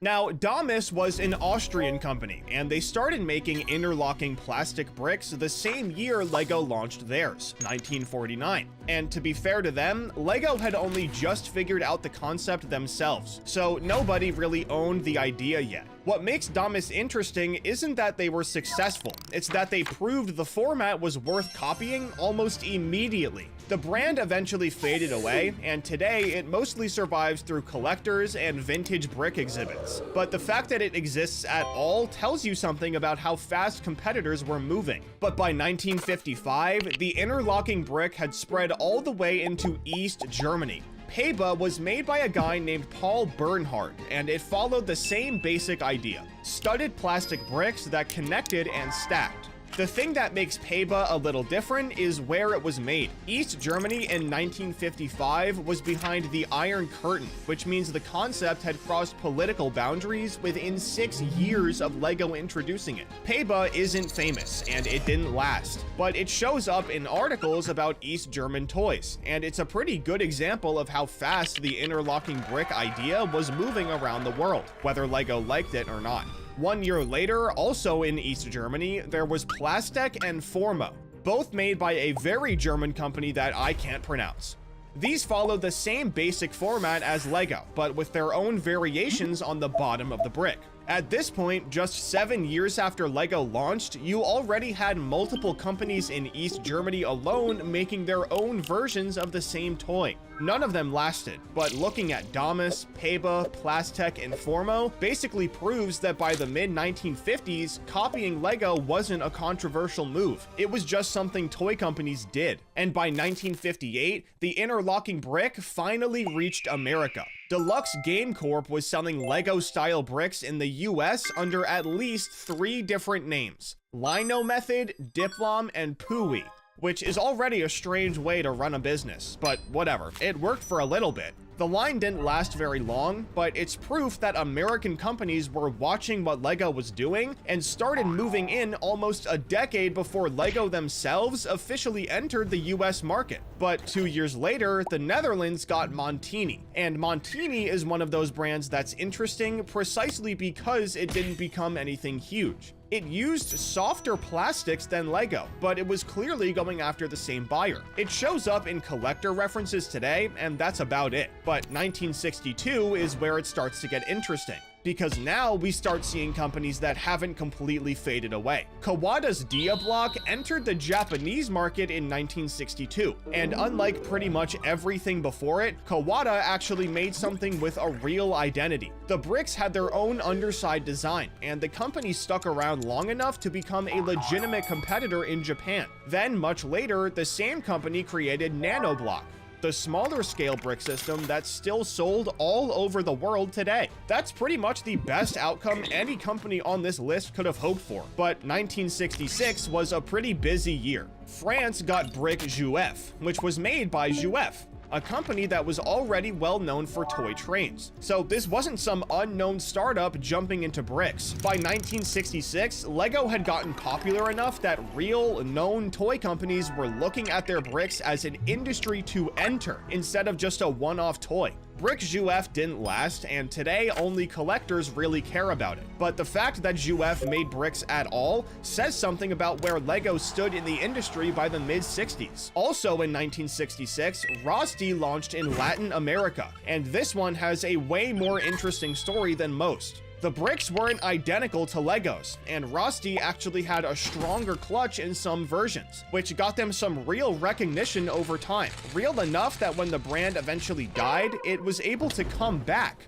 A resurrection is genuinely unheard of for a 1960s clone brand. Most of them just die and stay dead, but Rosti didn't, and that puts it in a category of its own. But 1968 is the year that surprises people the most, because this is when Nintendo, yes, the Nintendo, launched the N and B brick, but it only lasted until 1972. Nintendo didn't copy Lego's format exactly. They actually tried to differentiate it with more round elements than Lego was using at the time. This eventually ended up in a legal fight over the brick design, so Nintendo lost interest and quit in 1972. But a few years later, they dropped their first console. So technically, if it wasn't for Lego, the Nintendo we know now would have never existed, which is pretty crazy. But starting in 1969, new clone companies started popping up everywhere. Poly Hobby was a German brand that used its own weird design. They're long gone now, and there's pretty much no information on them, but they copied Lego, so they made the cut. In 1971, Japan had its own version of this, with ATC bricks from the Asahi Toy Company. This puts it in the same wave as Diablock and N&B from Nintendo, which means by the early 70s, Japan had at least 3 separate companies all making Lego-style bricks at the same time. ATC was the least successful of the 3. You'll pretty much only find catalogs of it nowadays. Obviously, most of these early clone brands just copied the format and didn't do much else with it. However, there was a brand in Spain named Tente that finally tried to do something different. Tente leaned hard into vehicles, ships, and technical models, and built a real identity in that niche. It became one of the most well-known alternatives to Lego, and people who grew up with it are genuinely nostalgic for it the same way Lego fans are about classic sets. The original X-In line eventually died, but the Tente name has come back in different forms. Not bad for a Spanish company that started as a Lego-inspired brand in 1972. But then we have Lock Blocks from 1976, which is basically Diablock with an American passport. Kawada, the same company behind Diablock, had their bricks sold in the US under the Lock Blocks name by a company called Entex. This is important because it shows something that gets more common as time goes on. Companies taking a brick system that's already working in one country and finding a partner to sell it somewhere else under a different name. Lockblocks is discontinued now, but Tyco is where things really start to heat up. Lego's core brick patents expired in the early 1980s, and Tyco Superblocks was one of the first major companies to take full advantage of it. Tyco was a real American toy brand selling Lego-compatible bricks in direct competition with Lego at mainstream stores. But here's the thing. They were cheaper. This eventually caused serious legal fights over what parts of the brick system Lego could still protect after the patents were gone, since, Tyco was winning. These court cases shaped the rules that every clone brand since then has had to follow. Tyco eventually changed hands and moved away from construction toys, but its impact on the legal end for Lego competitors lasted a lot longer than the product did. Tyco was the first to copy Lego at scale, but Mega Bloks did it better. Mega launched in 1991 with a very smart move. They started with jumbo preschool bricks and then expanded into standard construction sets, which eventually got them the #2 name in building toys globally. It got big enough to be acquired by Mattel. It's still active today and sells everywhere. And another big hitter from the 90s is Kobe. Kobe started in Poland in the late 1980s and started making construction blocks in 1992. The early stuff followed the LEGO compatible format, but over time, Kobe built something more specific: military vehicles and licensed cars, and that turned out to be a genius move. As you'll see later in the video, this basically became the blueprint for every clone company because of how well it worked for Kobe. And in 1994, the one country who's rinsed and repeated it the most entered the market: China. This is when a brand called Enlighten first showed up, and it's one of the longest running Chinese brick brands ever made. It started in the same general wave of Chinese LEGO inspired companies, but over time it tried to clean up its image and market itself as an original brand instead of a clone, so it changed its name to Q-Man. Whether that worked depends on who you ask, but the company is still around, and the rebrand from Enlighten to Q-Man was clearly a real attempt to change their reputation. But then we have Oxford from South Korea, which is sometimes just called Korean LEGO, which is both a compliment and a legal problem. The company has been in a lot of legal fights with LEGO, but it also built a real following with lower prices, military themes, and promotional sets that LEGO wasn't doing. Oxford also ended up making Hasbro's Kre-O line that I'll talk about later, which means it was competing with LEGO with two different brands. But in 1997, Bestlock launched to specifically compete with LEGO in English-speaking countries, and it's had a big presence ever since. Like every other successful clone brand, it's been in legal fights with LEGO a million times, but it's also covered a huge range of themes, including military and licensed sets, so it's still around today. It's not as big as Mega, and it's not as infamous as Lepid, but Bestlock has been quietly existing as a LEGO clone for almost 30 years, which puts it in a pretty small group of companies that have actually lasted. And Ligao is in the same boat. This one is tied to Wang Toys and is part of the late 1990s wave of Chinese companies that came in after the core LEGO formats had been legally opened up. One of the reasons they've been able to last so long is because there isn't a lot of company history. It's more of a name than anything else. Because of this, it stayed pretty small, which is probably another reason why LEGO hasn't ended them yet. But in 2003, one of the most interesting clones ever popped up, and it's because it was made by Hasbro.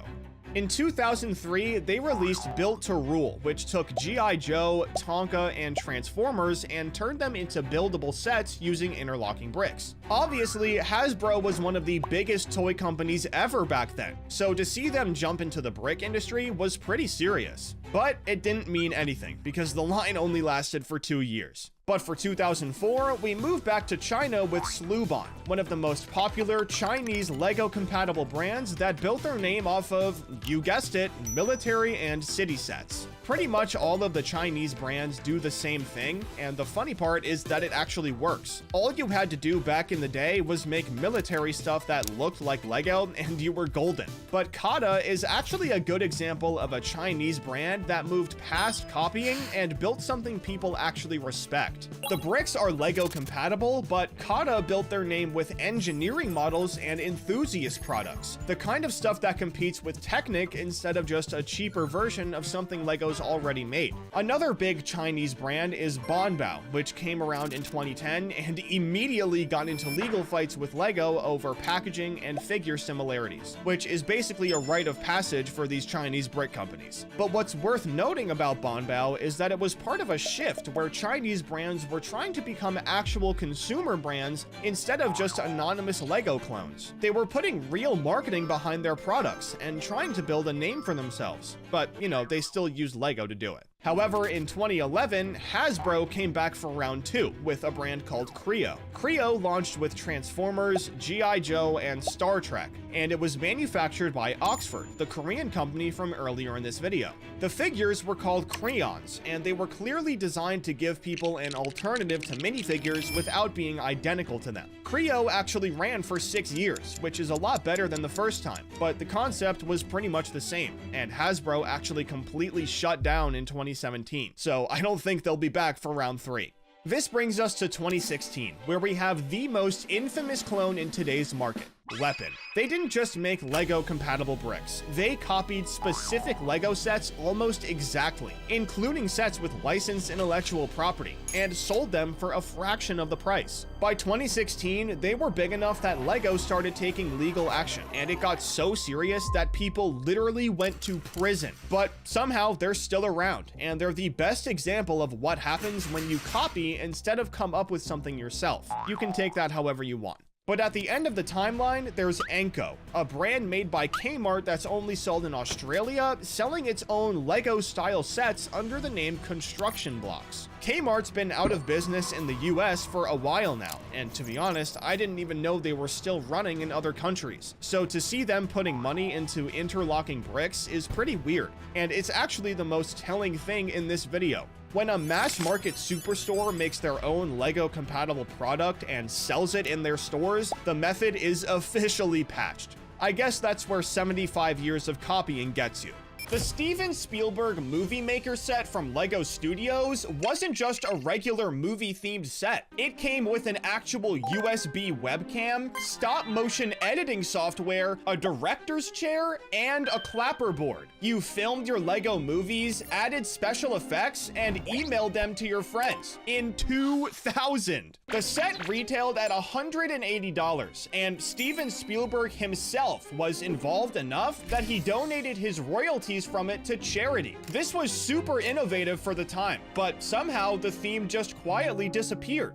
But if you think that's forgotten, try asking someone about Throwbots. It was also known as Slizer in Europe, and it was a theme from 1999 where every single figure had spring-loaded arms that threw collectible discs. They weren't even sold in regular boxes either. They came in plastic canisters like Bionicle. The disc-throwing mechanism didn't actually work that well, which probably explains why it turned into Bionicle 2 years later. But something most people don't realize changed is the skeleton minifigure, unless you're a true LEGO fan. The original one from 1995 had ball and socket shoulder joints, which meant the arms could rotate in any direction. They were known as floppy arms, and they were completely posable, which is honestly way cooler than the modern day arms.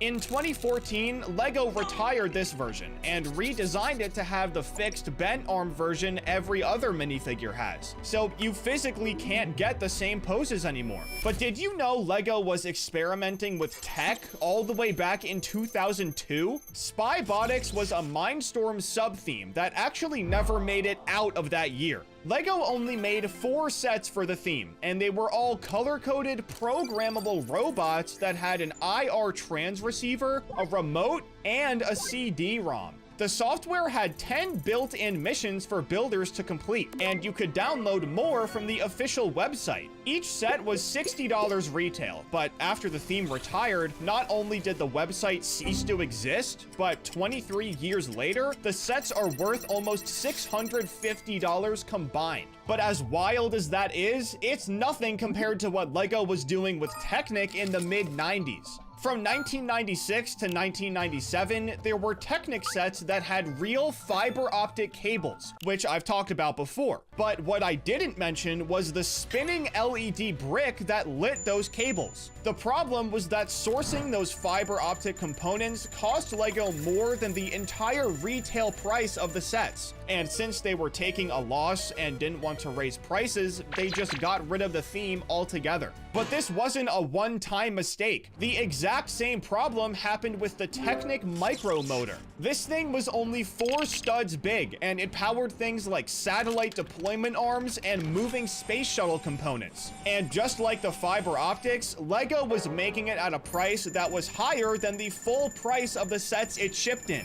LEGO was bleeding money on both of these pieces, and nobody even knew about it until Mark Stafford told everyone on Reddit. But moving on from financial disasters, there's a space theme from 2001 that old LEGO fans love, but always forget the details of, and that's life on Mars. The thing people always forget is that it was the only space sub-theme in LEGO history where nobody was trying to shoot anyone. The humans showed up on Mars, the Martians met them, and everyone just coexisted. No combat, no good guys versus bad guys, nothing. On top of that, life on Mars is the reason sand colors even exist. Colors like sand red, sand green, and sand purple all come from this theme. So technically, a piece of it is still alive today, even though it never made it past a year. And life on Mars wasn't the only space sub-theme that did something unique for a short time. Every ship in the Insectoids theme from 1998 was designed to look like an insect, and it wasn't for no reason. According to the lore, the ships themselves were called insectoids, and they were made by aliens called Zotaxians so they could survive underground. Some of the smaller ones don't look that good, but bigger ones look super sick, like the Space Spider, the Sonic Stinger, and the Cosmic Creeper. Some of the sets even had lights and sounds, like the Arachnoid Starbase.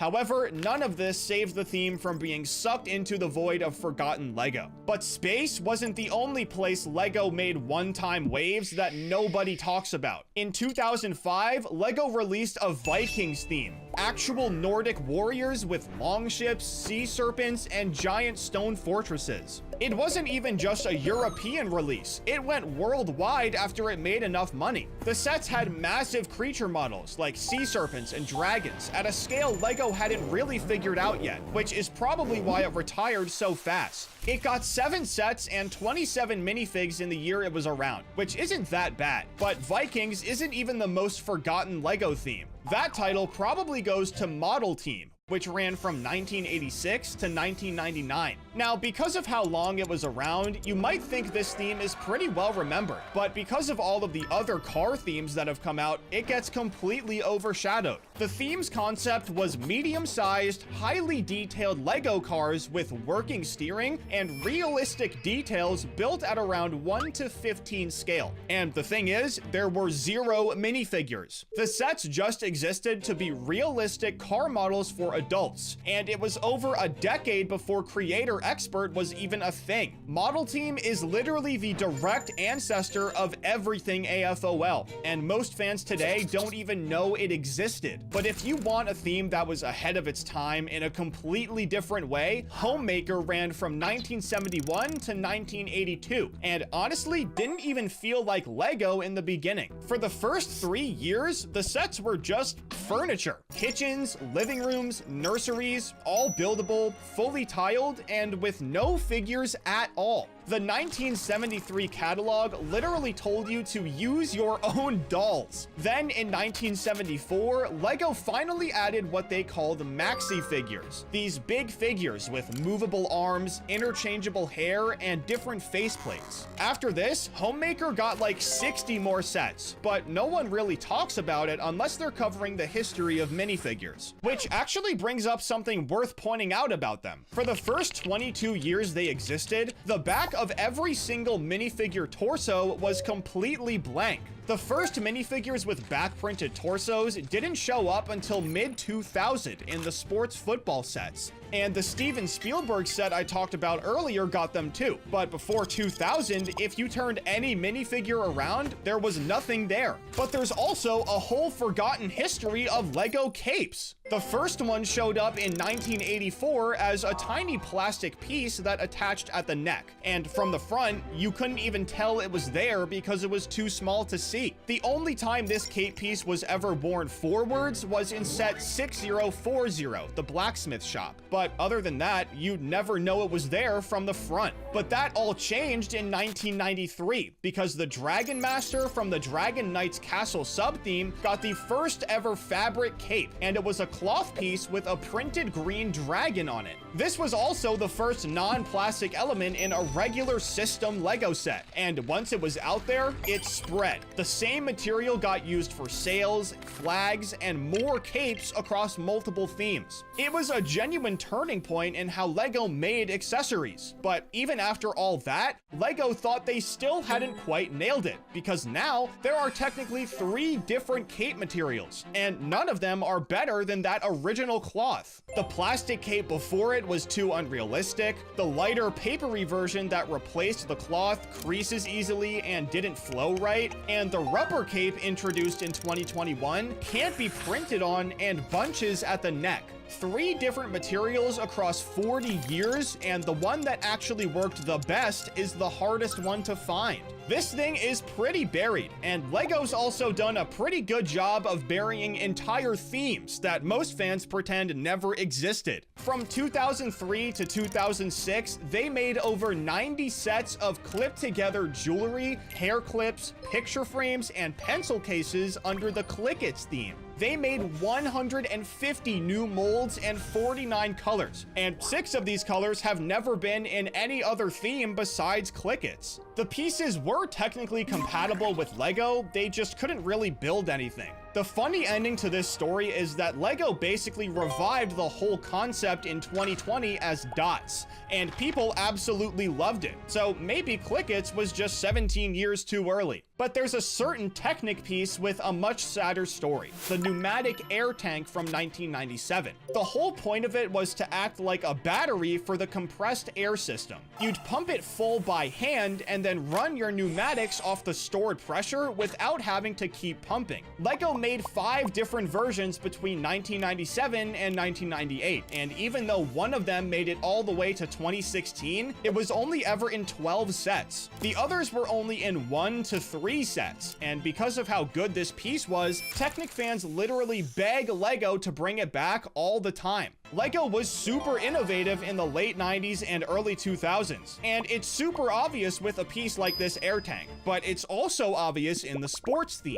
In the early 2000s, LEGO was trying to do something they'd never done before. Make functional sports sets so kids could play actual games with them. The NBA line from 2003 to 2004 actually licensed real NBA players. Kobe, Shaq, Allen Iverson, and a bunch of others all got real minifigures. But the wild part is what it took just to make them hold a basketball. Brickopedia confirms that the arm mold alone needed a team of 4 designers and 6 engineers, and took an entire year to develop. The figures also had spring-loaded legs and could reverse slam dunk. An entire year for an arm mold is absolutely insane. But basketball wasn't even the most elaborate play feature in the sports theme. The soccer sub-theme from 2000 to 2004 had wind-up motor mechanisms that physically launched a minifigure's leg to kick a tiny ball. Not a stud shooter, not a flick fire, an actual spring-loaded kick. The Championship Challenge set from 2000 is the best example of it, and the minifigures had completely unique leg and body molds just so they could do this one play feature. What most people also don't remember is just how big the marketing was around this sub-theme. In 2002, to tie into the World Cup, co-hosted by Japan and South Korea, LEGO soccer sets were sold as Coca-Cola promotional packs in Japan. At the exact same time, Kabaya, a Japanese candy brand, was bundling small LEGO soccer polybags with candy in them. To this day, this is one of LEGO's biggest and most elaborate collabs ever, and you never see people talking about it. But then there was the hockey sub-theme, which was somehow the most forgotten of all 3. LEGO Hockey in 2003 had real NHL branding, and the Canadian national team was there too. But just like basketball and soccer, the play feature is what made it stand out. There was a shooting mechanic where you could cock the minifigure stick back and release it to shoot a puck across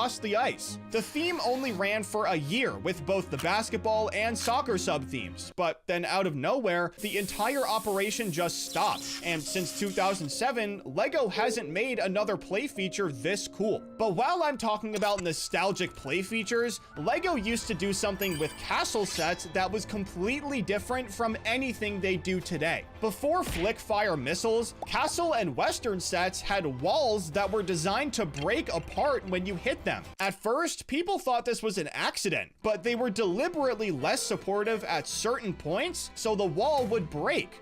The Western Sheriff's Lockup from 1996 even had a spring-loaded cell wall that was triggered by a dynamite tile. And right alongside that is something pirate fans already know. The original Black Seas Barracuda from 1989 had spring-loaded cannons. You loaded ammo into the barrel, pressed down, and it fired across the entire room. Reviewers still call them the best part of the set, but unfortunately, LEGO had to get rid of them in the US, and the international version kept them. But since then, every pirate ship slowly got decorative cannons, then stud shooters, and now nothing that actually fires a cannonball. So you can only find that specific mechanism in vintage pirate sets. Before 2006, castle sets also had real lever-action catapults. You pulled the arm back, loaded it up, and fired away. The Flickfire missile came out in 2006, and it spread through every action theme by about 2008, replacing literally every single one of those mechanics with Flickfire instead. The community has been complaining about Flickfires basically ever since, and honestly, I can't blame them. Nothing about a Flickfire feels as satisfying as those OG catapults and cannons.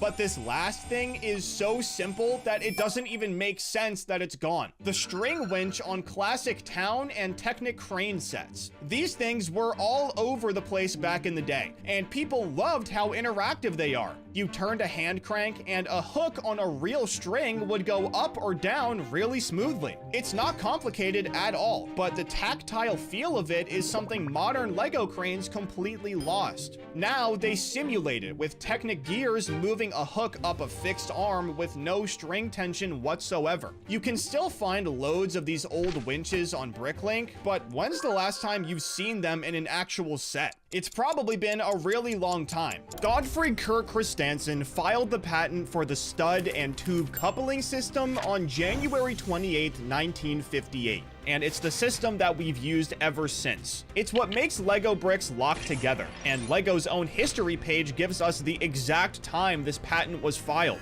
1:58 p.m. This is a super weird fact that honestly be good for LEGO trivia, and this next one is too, because it's the origin story behind the name LEGO. Old Kurt Christensen wanted a good name for the company in the 1930s, so he held a naming competition with the entire company. Lots of people submitted names, but when the votes got counted, Old was the winner of his own competition. He got LEGO from the Danish phrase leg godt, which means play well, and obviously it was the right choice. This was back before bricks fully took over, and making that switch from wood wasn't easy, because they had to prove that plastic toys could be the future, and they did. In 1951, they released a miniature Ferguson tractor made from plastic, but it was the hardest thing they'd ever done. It took over a year just to make the first one because of how complex the drawings and molds were, and when it finally did roll off the production line, it had cost them over $4,500 to produce. And by the way, a real one was just under $1,500. Remember, this is back in the 1950s, so these numbers are way bigger than what they seem, but it's just crazy how much more expensive the toy version was than the real one. It wasn't for nothing though. The tractor was a complete success once it actually rolled out,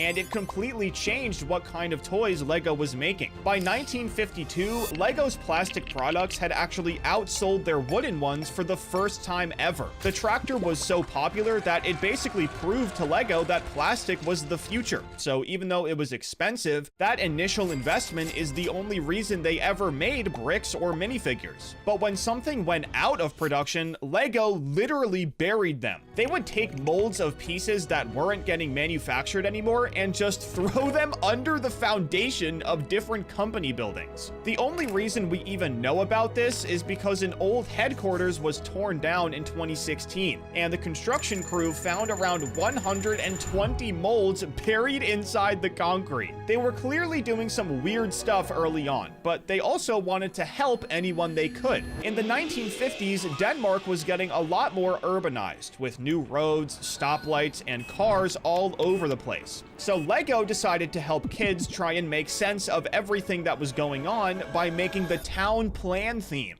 It was originally a collab with the Danish equivalent of the Road Safety Council, and even though Town Plan went on to be a super famous theme, the only reason it exists is because LEGO wanted to help kids understand traffic patterns. There was a lot going on back in the day, and it only gets weirder when we talk about Iceland.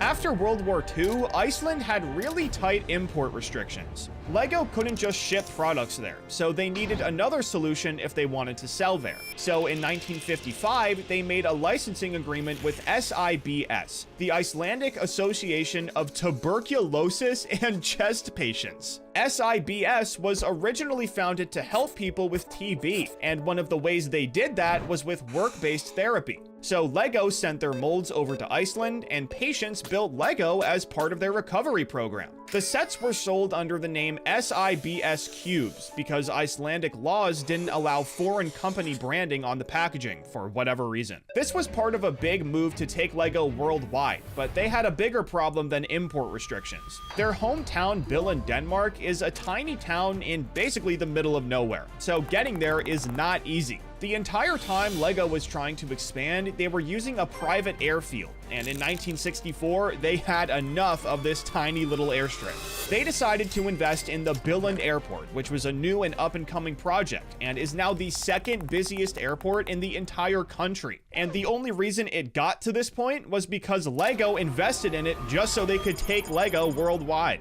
But just their presence in Billund alone created another problem. By the mid-1960s, around 20,000 people per year were just showing up at the factory uninvited because they wanted to see where LEGO was made. They weren't customers LEGO invited. They were random people who just wanted to see what was going on. They caused a lot of delays at the only factory LEGO had at the time, and Godfred eventually got so frustrated that he literally built Legoland just to get them to go away. This wasn't a small project by any means, because when Legoland Billund opened on June 7th, 1968, nobody was prepared for what happened. Godfred thought about 350,000 people would visit in the whole season, but by October 30th, only 5 months later, 625,000 people had visited. On the opening day alone, the park got so slammed that they didn't have enough staff to keep up, so LEGO's own executives ended up in the restaurant washing dishes. But fast forward to 2005, and the business wasn't doing very well. LEGO was in serious financial trouble.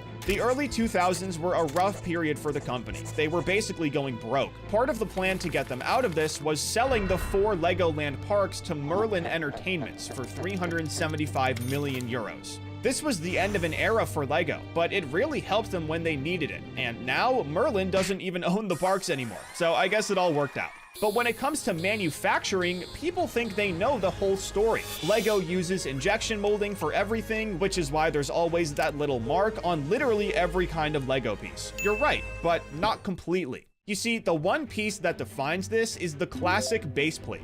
These were made with vacuum forming, which is where plastic is heated until it's malleable and draped over a mold. This is the biggest reason why base plates are so much more flexible than regular LEGO, and also because it's giant and skinny. You know, that also helps. But LEGO's wheel design also has an interesting story. Their first idea for a wheel was to place it between 2 bricks, but that didn't work at all, so they had to get creative. Instead, they used a system with a 2x2 brick, a metal shaft, a hub, and a rubber tire that all plugged into a modified 2x4 brick. And it actually worked. Then the tire side of LEGO got way bigger than anyone expected. We all know LEGO is the biggest tire manufacturer in the world, but did you know they had an entirely separate factory just for them? In the 1980s, they acquired a factory called System Plast, and it was a molding factory that could make up to 150 million tires per year. So LEGO used it to its fullest extent, and people just started calling it the Tire Factory, because literally all they did there was make tires. But this next thing is something I've been suspicious of for years. You know how LEGO always gives us little bags of pieces inside big bags with other pieces?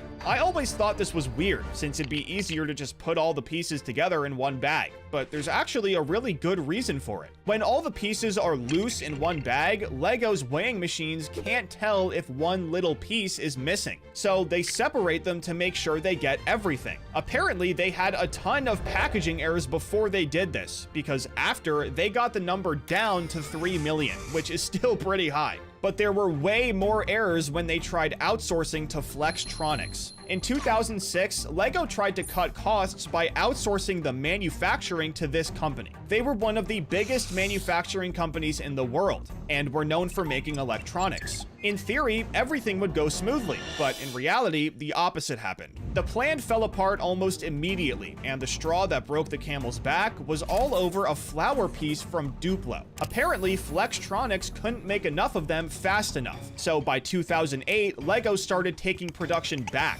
and by 2009, the entire operation completely ended. This sounds crazy when you say it, but LEGO's taken jumps like this before. In 1974, Switzerland became the first country to manufacture molds outside of Denmark. The factory was actually pretty small, but they had this brand new hot runner mold technology that reduced waste during production. So LEGO took a chance on them and it paid off. LEGO's always been about doing as little damage to the environment as possible, and something they did in 2018 makes this even more obvious. They started making plant pieces out of recycled plastic made with plants, specifically sugarcane.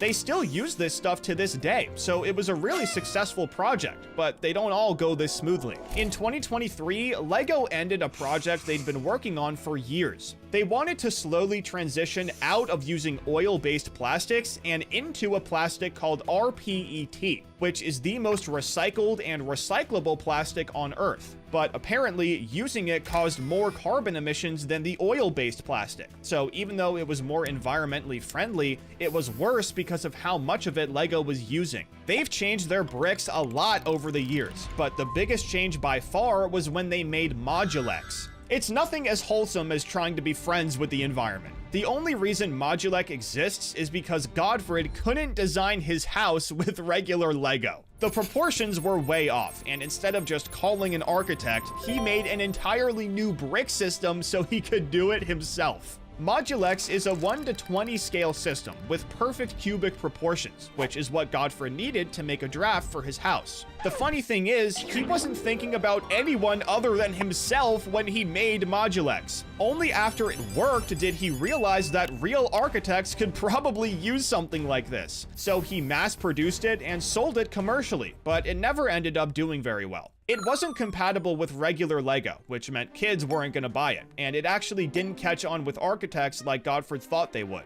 However, they do still exist, and they make signs for countries all over the world. So that's something, I guess. But unfortunately for LEGO, something much worse happened when they switched from cellulose acetate to ABS plastic in 1963. For some reason, this material just wasn't as good at making consistent bright reds and yellows. For a while, red and yellow bricks didn't look that good. So in 1963, the companies that made this new plastic added cadmium to the red and yellow bricks to make the color more vibrant. They did this until 1972, and the reason they stopped is pretty crazy. Cadmium is a known carcinogen and can cause all different kinds of fatal health problems. According to the National Library of Medicine, international warnings of health risks from CD pollution were issued in the 1970s. So this is definitely why LEGO stopped using it so suddenly. Now, luckily, there wasn't any risk of kids getting health complications from the cadmium. It was completely sealed, so there was no way it could get into someone's body. But the effects on the environment were pretty bad. When the bricks ended up in landfills, the cadmium leaked into the soil, and it's also toxic to plants and animals, so this is definitely not good. This is also why people say to avoid vintage LEGO from the 60s and 70s, because cadmium can leak out over time, and if it gets on you, it's definitely not going to be good for you.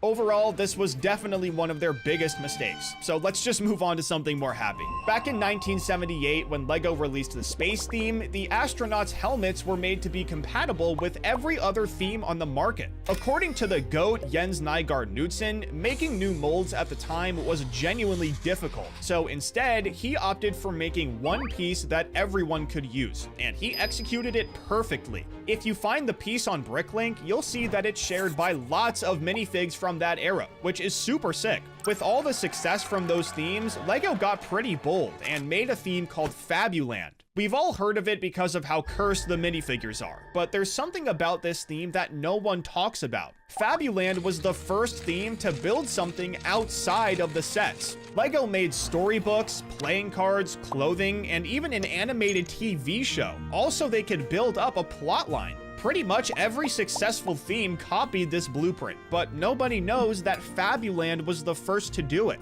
And speaking of first evers, did you know that Castle didn't get its first official king until 1995? That's 17 years after the theme started, and in those years, LEGO made literally everything else. Entire factions with deep plot lines, a minifigure with their own real name, but no official king. It's one of the weirdest facts ever, but another one is that LEGO Ideas wasn't always LEGO Ideas. Before 2014, when the theme was made, LEGO Ideas was just an experiment called Kuzu. It worked the same as Ideas. Fans submitted sets they made themselves, and if they got enough supporters, LEGO would review them and put them on the shelves if they liked them enough. But it was only available in Japan. The first set that came from Kuzu was the Shinkai Submarine, but the more famous winner is the Minecraft Micro World Forest set. But even Kuzu wasn't the first of its kind. Back in 2005, LEGO launched something called LEGO Factory, which let fans design builds using a digital software and submit them for review. 7 sets actually made it onto the shelves from this project, and LEGO would even put the winners on the back of the box.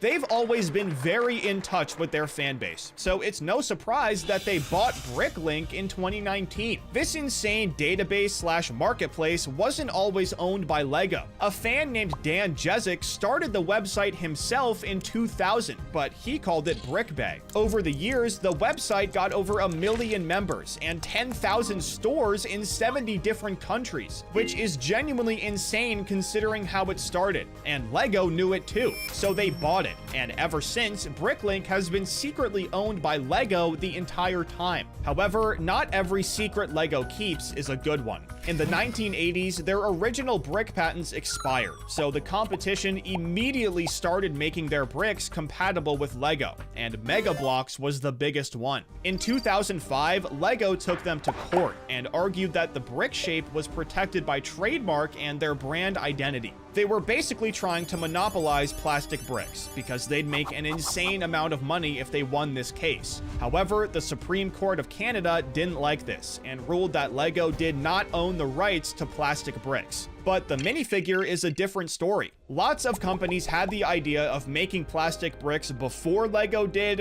when LEGO did, and after LEGO did. But the minifigure was their own original idea. In 2015, LEGO took a company called Bestlock to court because they were making figures that were basically identical to LEGO's. And unlike with Mega Bloks, LEGO actually won this case. The court ruled that LEGO held the rights to the shape of minifigures, which meant that Bestlock and any other company couldn't legally copy them. It was a big win for LEGO, but unfortunately for their pockets, they'll never own the rights to bricks. Boxes don't always match what's inside of them. The UCS Republic gunship shipped with pictures of the wrong logo on the box. The Technic all-terrain vehicle box shows a red axle piece that isn't actually in the build. And the Ghostbusters Ecto 1 box showed an extra minifigure that doesn't come in the set. LEGO does this a lot, and they always fix it later, but someone always approves the wrong version. So early buyers' boxes are completely inaccurate. And the leaflets inside CMF blind bags have the same problem. Catman from the LEGO Batman movie has his boot and pants colors swapped between the leaflet and the actual minifigure. It's not that big of a deal since the minifig is the same, but it's still very weird. Separately, the TMNT Krang Lab escape box shows Michelangelo wearing legs from a different turtle during the photo shoot. So whether it's inside or out, LEGO's artwork isn't always right. But the weirdest trend is with the poop piece. It first showed up with the dog sitter in CMF Series 19, who was literally scooping dog poop.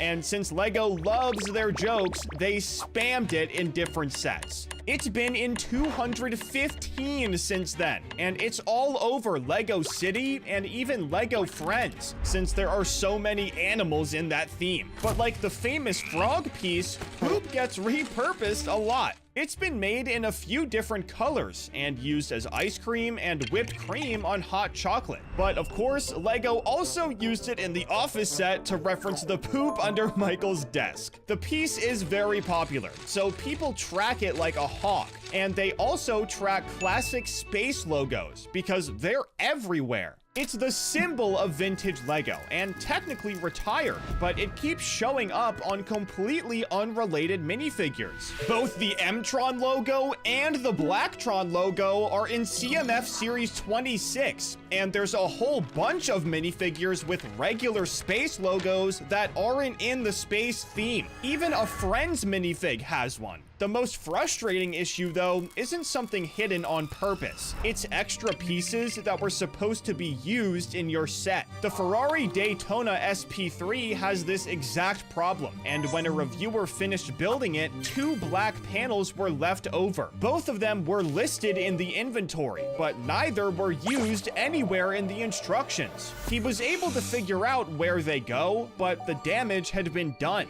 Even though he got the set early, LEGO only sends out final versions, which meant that a $400 set had a critical error. There were others too, but this one is by far the worst because usually missing pieces in the instructions doesn't mean anything. LEGO has a problem keeping track of them, so sometimes certain steps will show the wrong thing. This happens a lot, and a great example is in the Ice Castle set. On page 46, LEGO shows that you're gonna make this mini build. You finish it and it looks fine, but when you're actually supposed to place it a few pages later, 3 pieces are completely missing and reappear 2 pages later. LEGO will also just have steps in the complete wrong order, like these 4 in the Cozy House set. Like I said, stuff like this is common, so it's just something you have to get used to as a LEGO builder. However, the weirdest trend doesn't involve us. It's LEGO's suing history. They've been filing the same lawsuit over the stud pattern since 1987, arguing trademark protection on the bumps themselves. They lost to Tyco in 1987,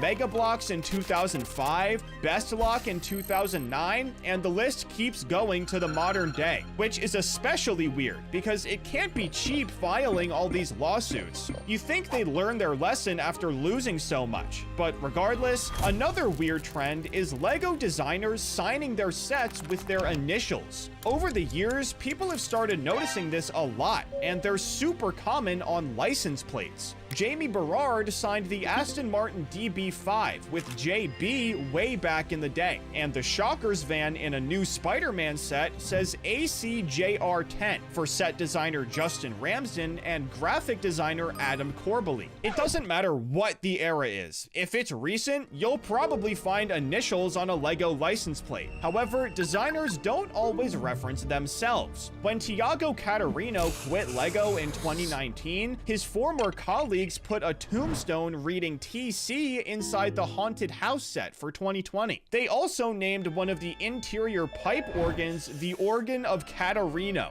Tiago found both of these while reviewing the set on his YouTube channel and had no idea they were gonna be there. His friends also honored his memory in the Titanic in 2021. Tiago apparently pitched this as an idea before leaving, so that same TC gravestone is buried inside the hull, and again was a very big surprise for him. But his colleague Chris McVie literally puts himself in his sets. He built the police station set, which has this whole plot line about a donut thief stealing from the cops. But the thing is, he's the thief. There's a picture of him in the instructions that matches the minifigure. He was literally telling us who the thief was the whole time. He also designed the Natural History Museum, which doesn't have a plot like the police station. So he humbly made himself the official window cleaner. Although he did include a grandma feeding cookies to the birds, which some people think is a reference to the other baked goods he was stealing in the police station.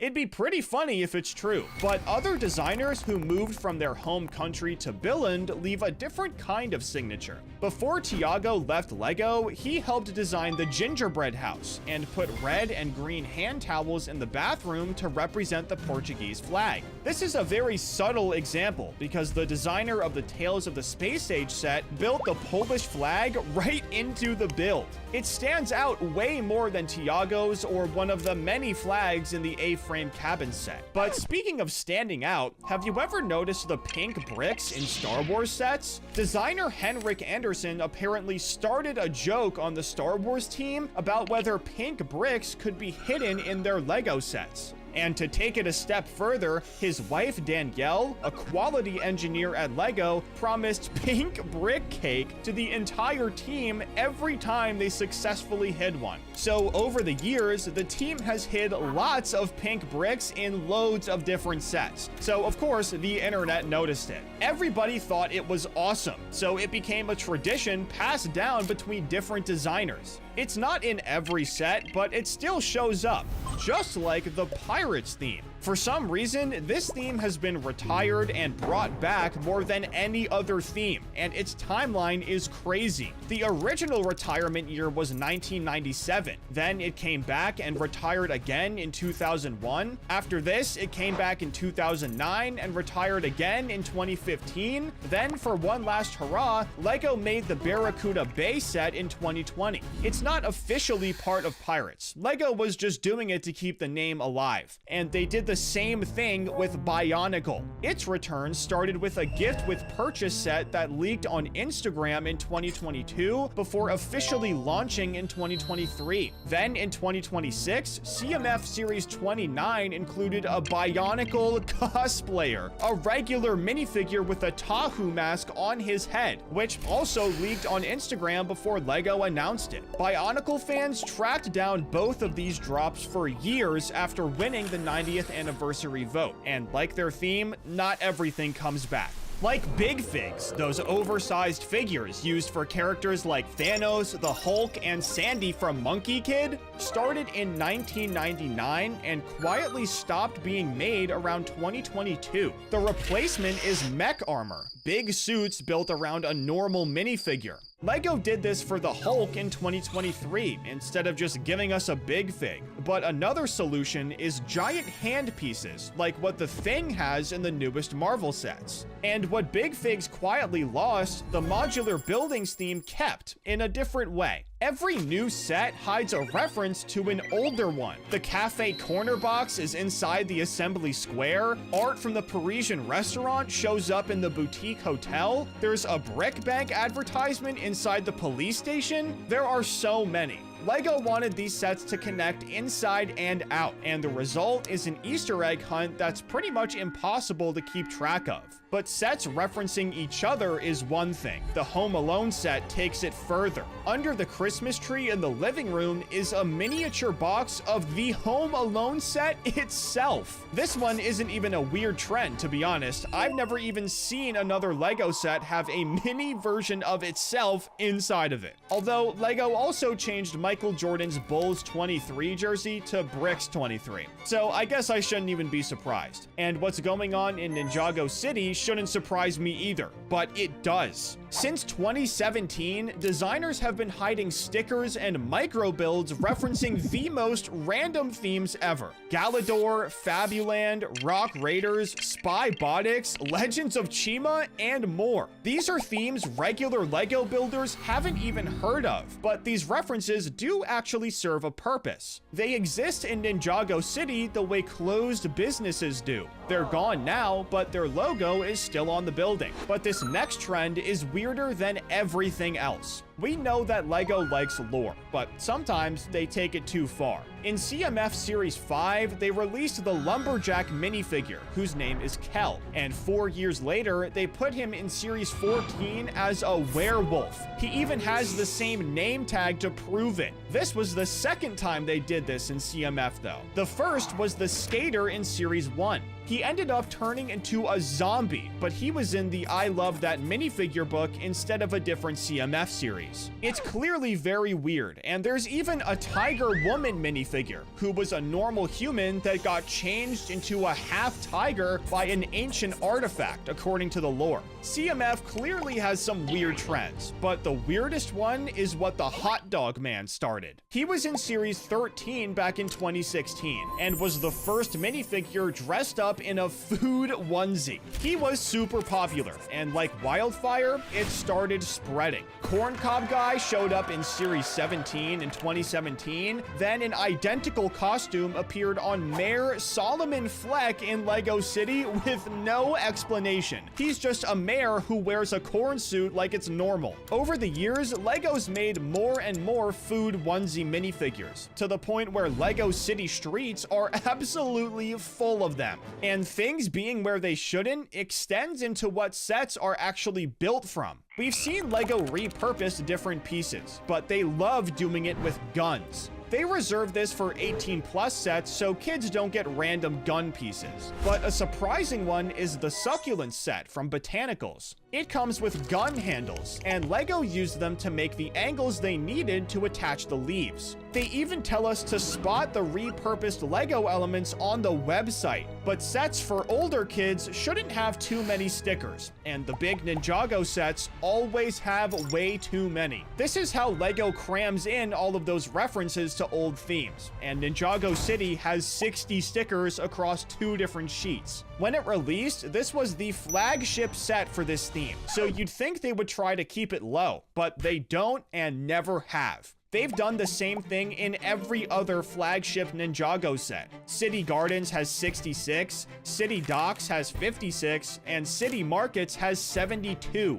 They spam them for Easter eggs, and they've been doing something similar in Pixar sets recently, except with studs, not stickers. Pretty much every new Pixar set is loaded with references to characters using micro builds of their colors. We had seen this a few times in Lego Star Wars, and when it was just a few, it was a tasteful reference. But the Luxo Jr. and Bookend sets in particular genuinely have too many to count. This picture alone has 7, and honestly, I'm probably missing a few. Now, Lego making too many references is one thing, because sometimes they literally spoil movies with their sets. The Indiana Jones Crystal Skull set showed the alien skeleton twist on the box before the movie even came out. The Toy Story 3 trash compactor set revealed that the aliens rescue the main characters. This was one of the biggest plot points of the whole movie, and Lego told us weeks before it came out. In every case, the same thing happens. Sets are designed way before the movie's release. Lego wants their money ASAP and doesn't care about spoiling something people haven't seen yet. It's by far their worst trend and will be forever. But which of these trends surprised you the most? Be sure to let me know down in the comments, and don't forget to subscribe.